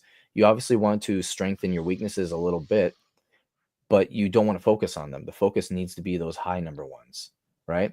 And then if you say that you know, your overall you had like 150 in visual, but your overall is like maybe a 90, that doesn't mean you're completely stupid. That means that you are, you know, I mean, you're really good at learning visually. So make sure that whatever it is you go into, whatever it is that you practice with, whatever it is that you're doing for life is something that you can learn visually, that you can be taught by someone showing you how to do something. Even you could even run into places, say with somebody trying to teach you something like, here's the book on how to learn a thing. And it's like, could you actually just teach me? I just go ahead and put that back. Could you know, that would be really helpful. But people don't know you. Only you know you. And that this is one of those tools that you can use to be able to understand and better your life, and then actually create something in life and further yourself and become the ascending man. Dude, that's a perfect fucking tee off into the act 3 of the book, which is about acceptance and utilization. Basically, like coming up with a strategy for personal fulfillment, or like determining like, hey, am I going to be a research guy? Am I going to be a writer? Am I going to be an entrepreneur? Am I going to be a thought leader? Am I going to be a content creator? Am I going to be a person that like runs my own show and does my own thing, or like a technical expert in something, right? Like high IQ people don't necessarily always have to be lone wolves. They can be like really smart researchers that work in a lab that's well funded by other people that are making money and doing business stuff, right? They could be a super crazy good professor at like a very dedicated university that teaches like one thing in particular very well, right?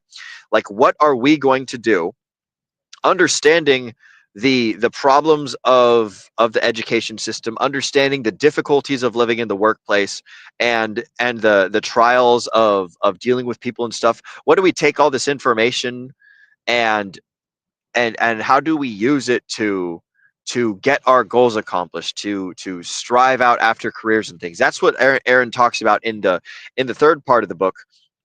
And a big thesis is like just having a high IQ leads to it has the potential to lead to just a great amount of leverage to change the world, to be better, or to become a master in your field, or to focus on one thing and do it really, really, or focus on many things, you know, and do them, you know, decently enough that you can like get some mastery somewhere. But like my question to you guys on this part of the book is, have you guys thought about your strengths, the things that you're good at, and have you thought about how you can use the areas of your like intelligence or your mastery in such a way so as to better get stuff accomplished? Have you found a purpose? Have you developed a plan? Are you thinking about it still, like, or are you like kind of dabbling around in many things to sort of kind of like trying to see what's going on? This is the general question that I want to ask to you guys, is like, have you thought about your aim and your drive and your planning to get there? Is this something that you think about often? And Nate, I'll go ahead and toss it to you, bro, because you are the ascending man. This is your brand, bro. So if you don't mind, could you go ahead and launch into this subject?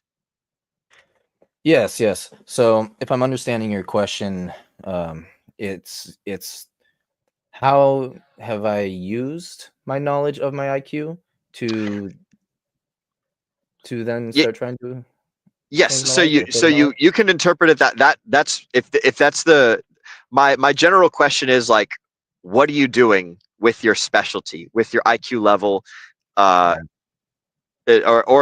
like, what is and like, we could just toss IQ to the side and we could just say like, are you chasing purpose? Are you going after things?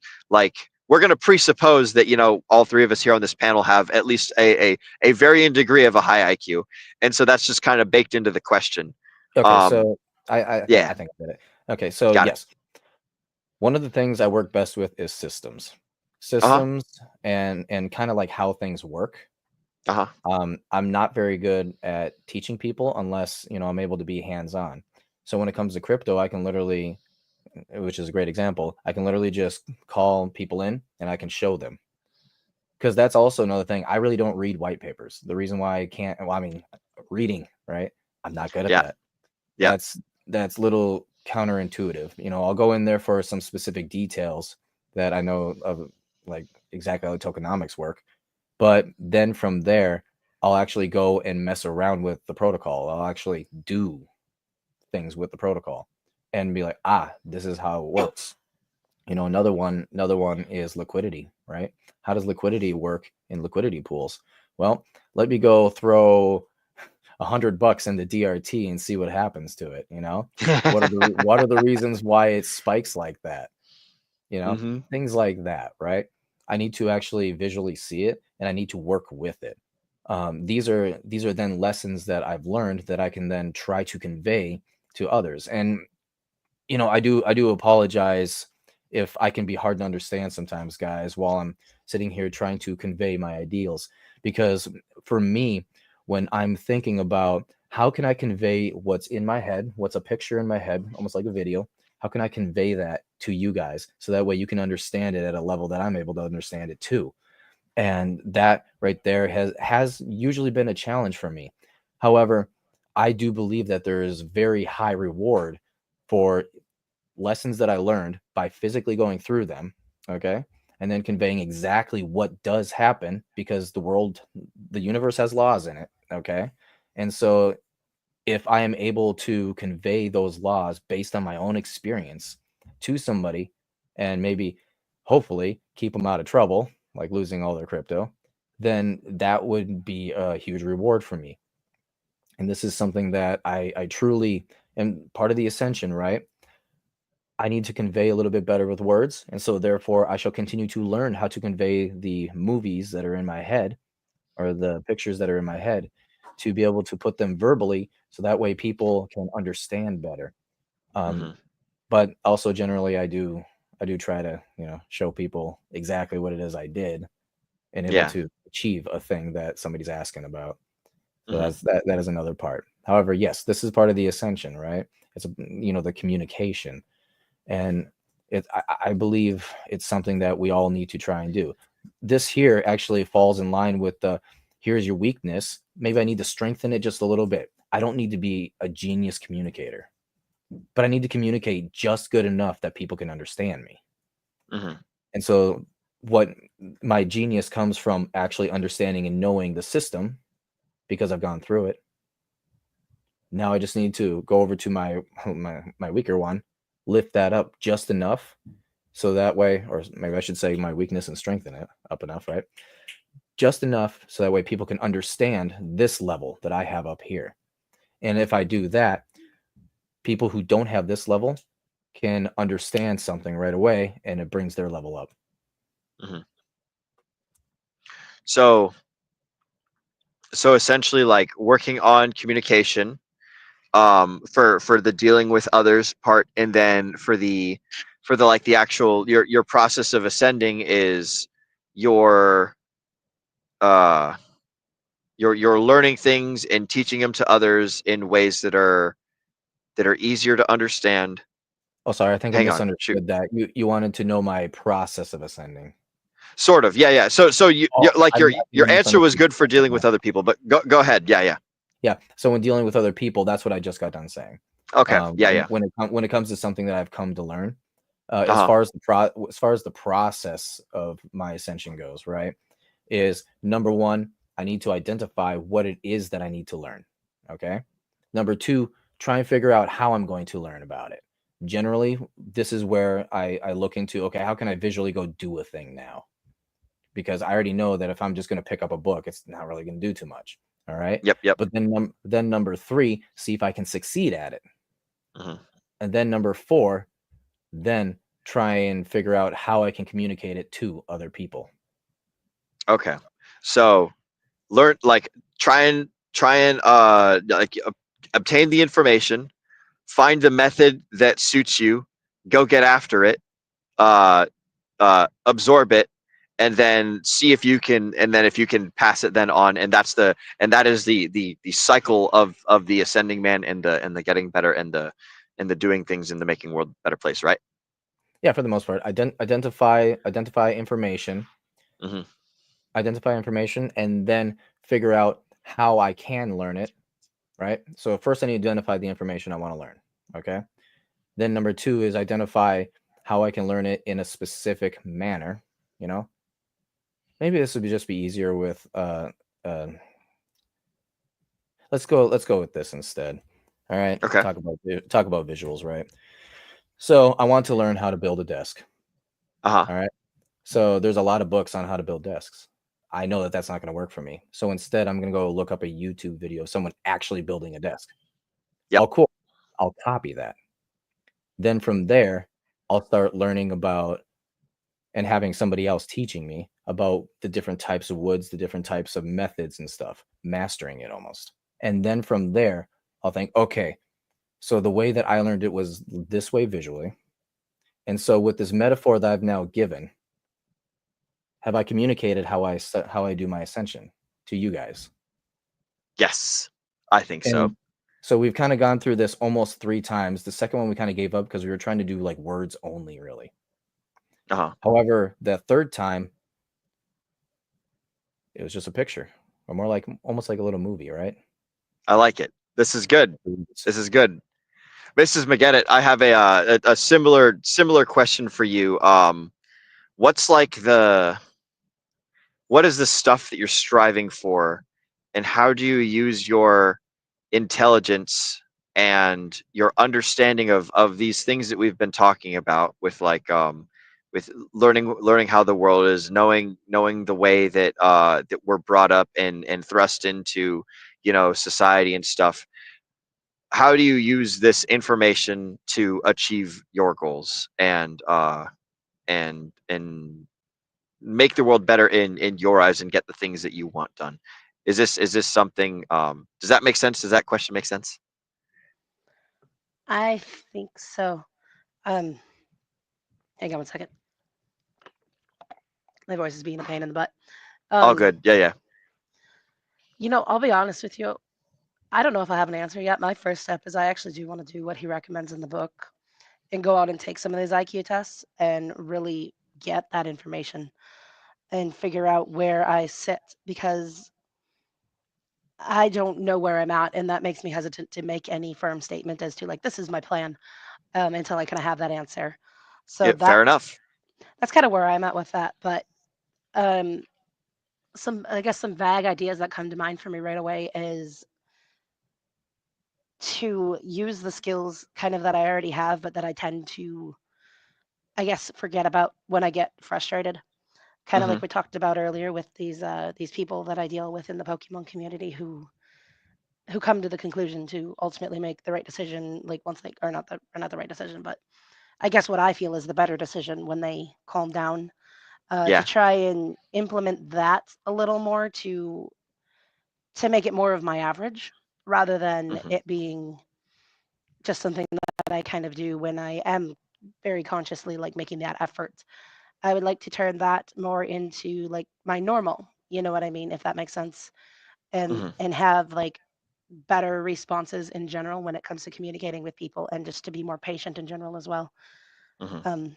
I have been told before that I am very patient, but I feel like recently I haven't been as much, and I think part of that might come from being, a mom now and trying to figure out and navigate all of that stuff with a very young child.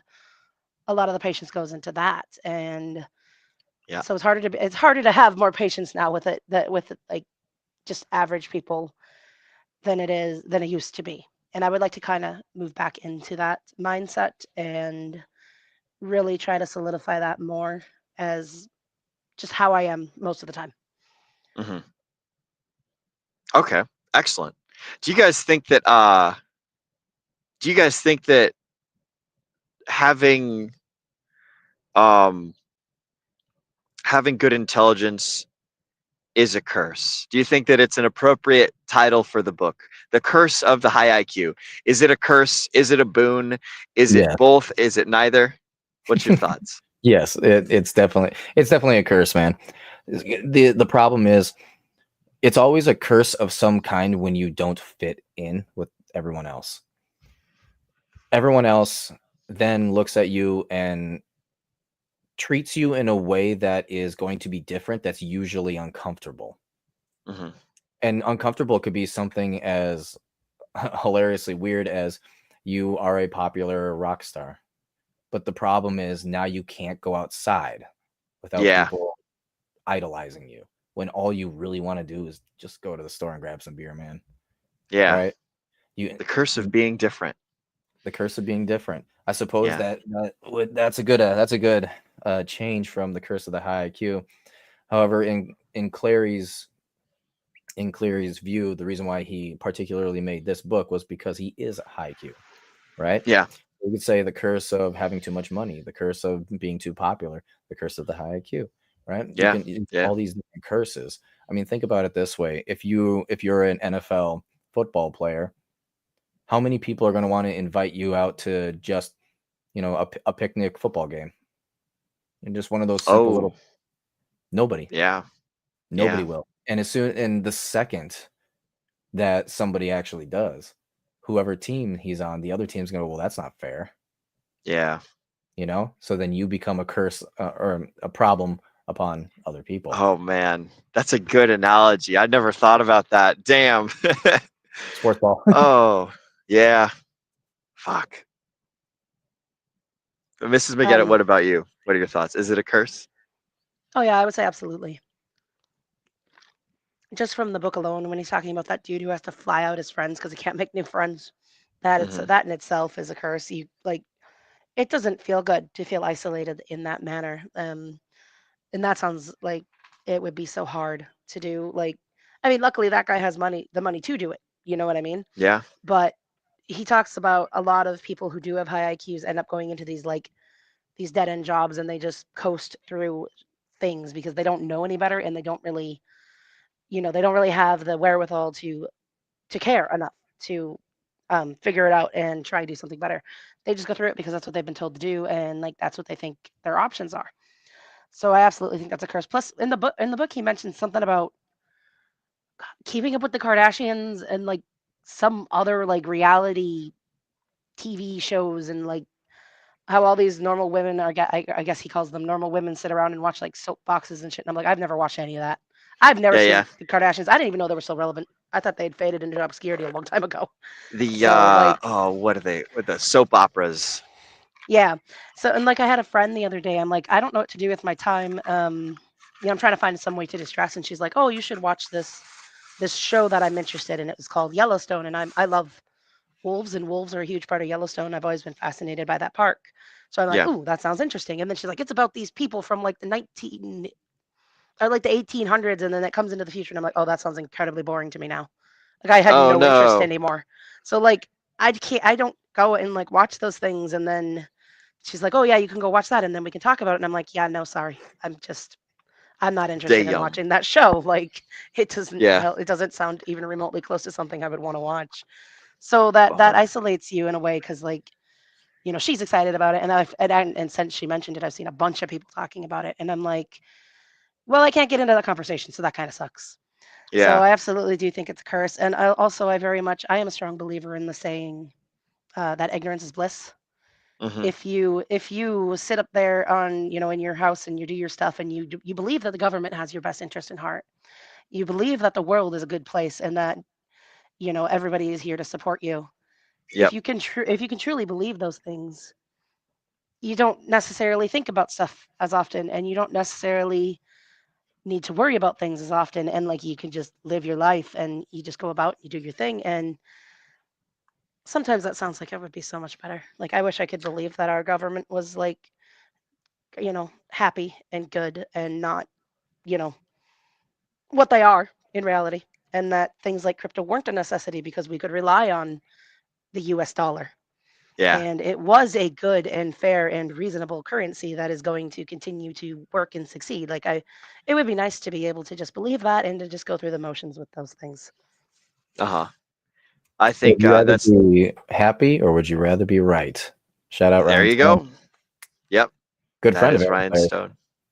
Yes. Yes. Shout out to all the gentlemen on the original Rule Zero podcast. That is, you're absolutely right. Like, would you rather be happy or would you rather be right? Would you rather be or is Sami, you know, he says his own little version. Would you rather be rich or would you rather be right? You know, I think a lot of this has to do with ego or like good thing, right? You know, it's like, do you want good thing or do you want ego?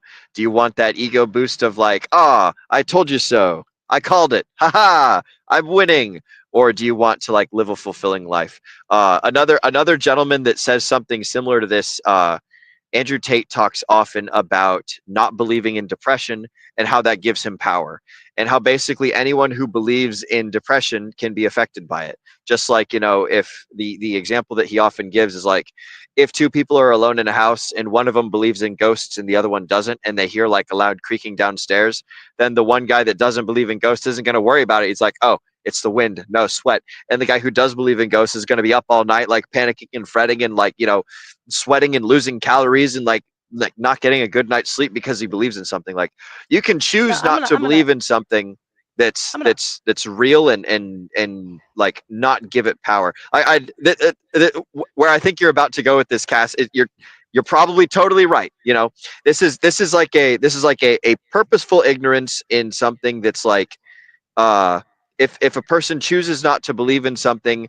then they refuse to give the thing power, and they can find a way or a workaround around it. You know, like there's like if I choose not to believe in traffic, like if I choose not to believe that cars go down the street and can hit me, as long as I live my life outside of the street, my beliefs are perfectly good. But as soon as I like walk into the street and I start seeing those cars, and I start believing very quickly when they like hit your body and make you fly away, then it has a very real effect, and then it's a very poignant thing. So like there's certainly like there's a graph of like, should I do this? Should I do that? Should I believe in this? Should I believe in that? Should I be ignorant of this? Should I be ignorant of that? Should I know reality? Should I chase happiness? Like, everyone has to answer their own questions in their own particular way in this sort of thing. And I'm not necessarily lending credence to Tate's thoughts or like saying it's true or false. I'm simply describing a thing that a gentleman does to achieve his end of never having to deal with this thing by basically not giving it any time or any thought and just going out and living life as if it does not exist. And so that gives him power over the thing that he chooses not to believe in. Like, you know, we can all tell ourselves whatever campfire stories we like as a means to an end, to basically, I don't want to say gaslight, but like, if you tell yourself enough the stuff inside your head, you eventually start to believe it, and then you can live a better life. If I just decide like, hey, I'm going to be happy, or if I decide, hey, I'm going to be sad, like I'll give you guys a real life example. Before the stream started happening, I was very low energy, and I was like, oh man, it's been a fucking difficult day, and it's been tough, and I am so like sleepy and groggy or whatever. And this is something that happens to me oftentimes on stream. The confession's coming out, guys, is like, I'll be feeling sad, or I'll be feeling, you know, morose or unhappy or like low energy or something. But then one of the things that I promised myself a long time ago is like, whenever I go on stream, I'm going to be happy. I'm going to project happiness. I'm going to project positivity. And what that does is it eventually like it infects my mind, and I gaslight myself into actually being like legitimately happy. So it's like kind of that whole fake it till you make it sort of thing. And I know I've been monologuing along here. I'm going to throw it on over to you, Cass. But those are some of my thoughts on the, like, is the IQ a curse? Is it real? Is anything real? Like, what are we after here? Go ahead, Cass. We've entered the Matrix now. Yes, everything's the Matrix. No, what I was going to say is I was just going to make a joke, and I'm sorry, I didn't mean to interrupt you, but I was going to say I'm going to counter that whole thing of the interpretation of believing that there's possibly ghosts downstairs and you stay up all night sweating and you're stressed out and blah, blah, blah. Nah, I'm going to go down there. I'm going to find that ghost. I'm going to prove he's real. I'm going to have a great time because I believe in ghosts and I love that idea. And There you go. yeah, so I ain't losing any sleep over the ghosts in my house. I want to meet them. I want to talk to those people and be like, hey, how did you live back in the 18th century? We're gonna go have tea and then record it and make a podcast out of it. And we're gonna Dude, hell yeah, that would be amazing. Yep, Nate and Cass are gonna go be ghost hunter podcasters. That'd be kick ass. I love it. We have actually talked about that previously. Fuck yeah. Go chasing for the what are they called? The skinwalkers and whatnot in the woods. Oh man, we're gonna wait. I gotta stop us because we're nearing the 2-hour mark and we've still got the. I think we lost. Let's go ahead and oh, you're back. Let's go. Oh, son of a. Got you now. You're good now. Oh, now it's cut Sam out again. All right. Shout out to Sam wherever the fuck you're at. My brother just called me in the middle of stream, and because I'm on my phone, it cut my audio out. So, can you guys hear me decently? All right. I bet. Yeah, you're good. You're good now. You gotta tell Sam he's a jerk, man. though. Yeah, Sam, you're a jerk, and I'm gonna clip this part of the show, Sam, and I'm going to send it to you because this is funny, and it's not the first time it's happened. So, shout out to my brother. I fucking love you, bro, and I will call you if you're watching. I will call you after the stream is over, and then we can have our nice little chit chat as people do. By the way, for the folks at home that don't know, every Wednesday, Friday, and Sunday, I'm streaming between the hours of 8 p.m. and 10 o'clock. Sorry, bro. I fucking love you, bro. Nice try. You can't fool me. Can't get me out of my stream with a nice little phone call. I'm already in the middle of something, but I will call you back once the stream is over, Sam. Anyways, as I was saying, let's go ahead and I want to toss it to you guys. Final thoughts, everything book. Like let's get the final thoughts out now before we start closing out the show. Nate, what you got, broski? I thought that this particular book was quite amazing. I mean, it was negative. I will give it that, and you could tell the biases of basically this book was written by your curmudgeon father who just hates life at this point. But he's got some points. He's got some points about not only how screwed up the educational system is, but also how working with other people, sometimes there's a reason why you have such extreme frustrations working with people. And that could be that you're the low IQ one and you're like, what the hell are you talking about, bro? Can you knock it off? I'm not an idiot down here below you. Whereas on the other side of the fence there, it's like, well, okay, can you just not be an idiot? Can you have some kind of common sense? Because you're in my way at this point. And I'm pretty sure your purpose, and it is kind of unfortunate that a gap like that would happen. I think I do find that his takes on like close relationships, meaning like dating and stuff, the IQ gap does make a difference there. I don't think it necessarily does, but I could see how the person that you would spend the most time with ultimately would either bore you to all hell, or you have to go search for mental stimulation somewhere else, or would just plain annoy you. I can see that side of things. So, I mean, I do take his points pretty seriously when he says that there is definitely a tolerance gap in the difference between high IQ and lower IQ, for sure. I also think that this book was a little bit of him just kind of complaining. A little bit, yeah. Sounded like it quite a bit. And that, frankly, was kind of annoying because it's like there's no positive side to anything. And, I mean, it's grumpy Cappy, obviously. So it is Aaron Clarey, yeah. He's going to be like that. But, and anyone who does not watch Rule Zero, yes, Cappy is that way. He's always like, this is Grumpy Cappy today, or this is, Santa Hat Cappy or whatever. And he is always super grumpy like that. One subject we did not touch on was the economic side of things. Oh yeah. So he went into kind of a tirade about how, because society is meant for the average person, the average IQ person, that ultimately they start getting in the way of higher IQ people who, generally speaking, are able to produce more and produce better for kind of other people on the planet. And because of that, he does what's the nice word to say it? He basically says that everyone else just needs to get out of the smart people's way, and that way the smart people can actually succeed and advance human society forward. But yeah, again, it's the grumpy take. So if you can get past the negativity and the grumpiness, there are some good points to be made, and it's something that you can definitely think about for a while. And perhaps next time you're going to the grocery store and someone is using a check, you can be like, "Oh, I must be a higher IQ individual than this person." I like it. Before we toss off to Miss Producer, let's go ahead and get the where can the folks find you, and what have you got coming on in the near future, Mr. Nate? So, like I said at the beginning, I've got the PDI videos coming out. There's 2 of them. So the first one is going to be kind of like a for PDI pagan versus it's not going to peg. I went through the kind of the argument points about why and why not. And then the second one is more of a look into the specifics of how PDI can peg, and then what this means for the future, not just of Pulse Chain, but of all of us who are a part of Pulse Chain and creating a true, actual, real Hexaco, the economic zone that would be literally Hexaco.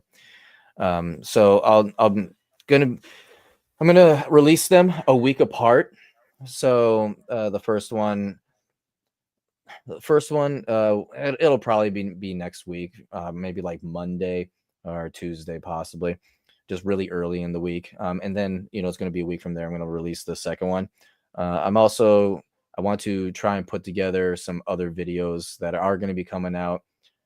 Frankly, I do think we kind of started going into the type of video idea that I had sort of midway here, where you really get into an individual's belief systems and who they are as a person. And I would love to just sit down and talk with people, because as we kind of were doing here, it really does, it shows people like who you truly are. And I do believe that is something that would be vitally important, not just for Pulse Chain, but other people in crypto, and maybe even just beyond crypto, which I think would be great. And if you want to try and become inspired by people who are succeeding and doing things, then these are going to be videos that you're going to want to watch. So yeah, go subscribe to my channel, The Ascending Man. I've got a lot of stuff coming. There's a lot of things in the works. As of currently, I've got, well, was it Tuesday or Thursday? I have to go look at my schedule again because I've been sick, but I'm actually going to be having Fast Abdul on to talk about his new project. And that is the videos that I currently have going, which is Ascending Tech. And so I will be going through,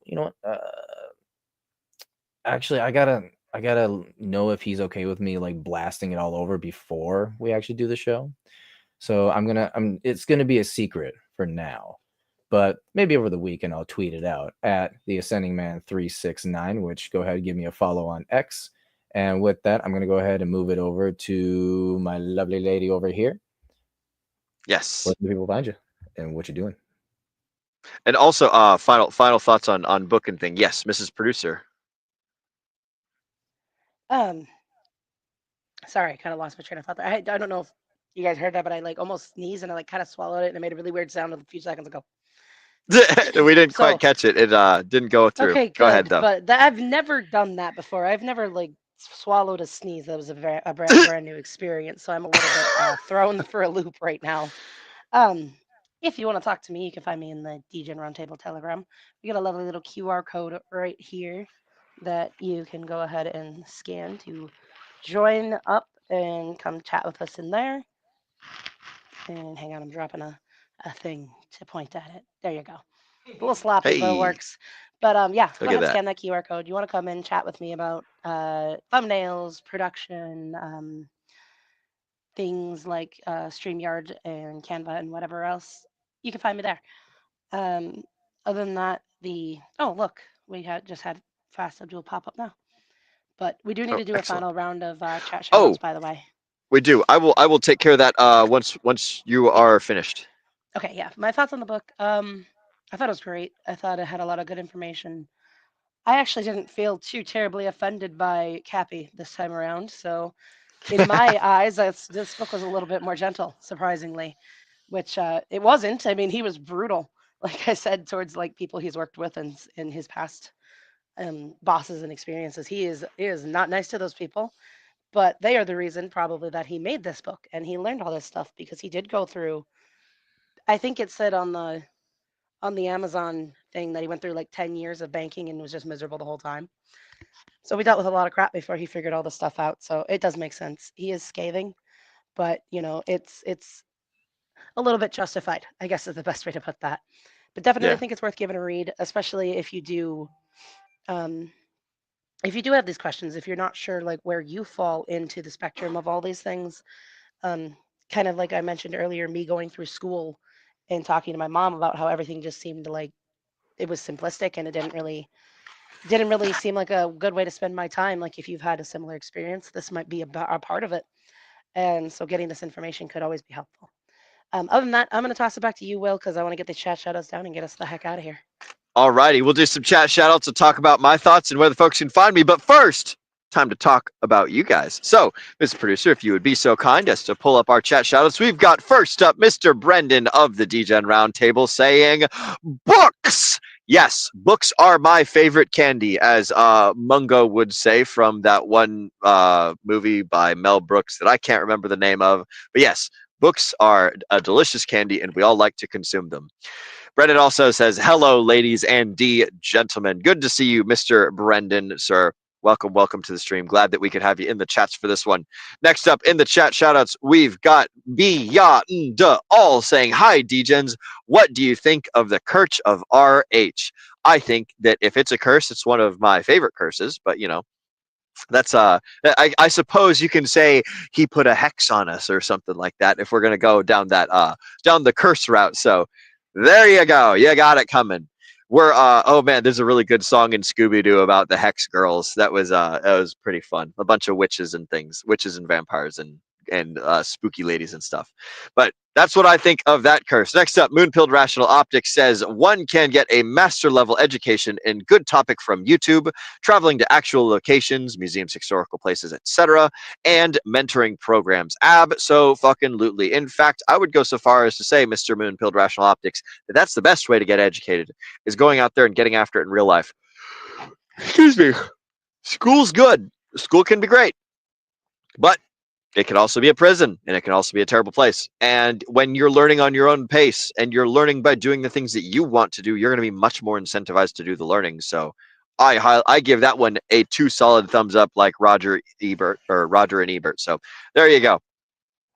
Next up for chat shoutouts, we've got Broats saying, damn guys, I thought I went to college to get more knowledge, but I actually went to Jupiter to get more stupider. Oh man, there's an old rhyme that I have not heard in a long time. Shout out to you, Broats.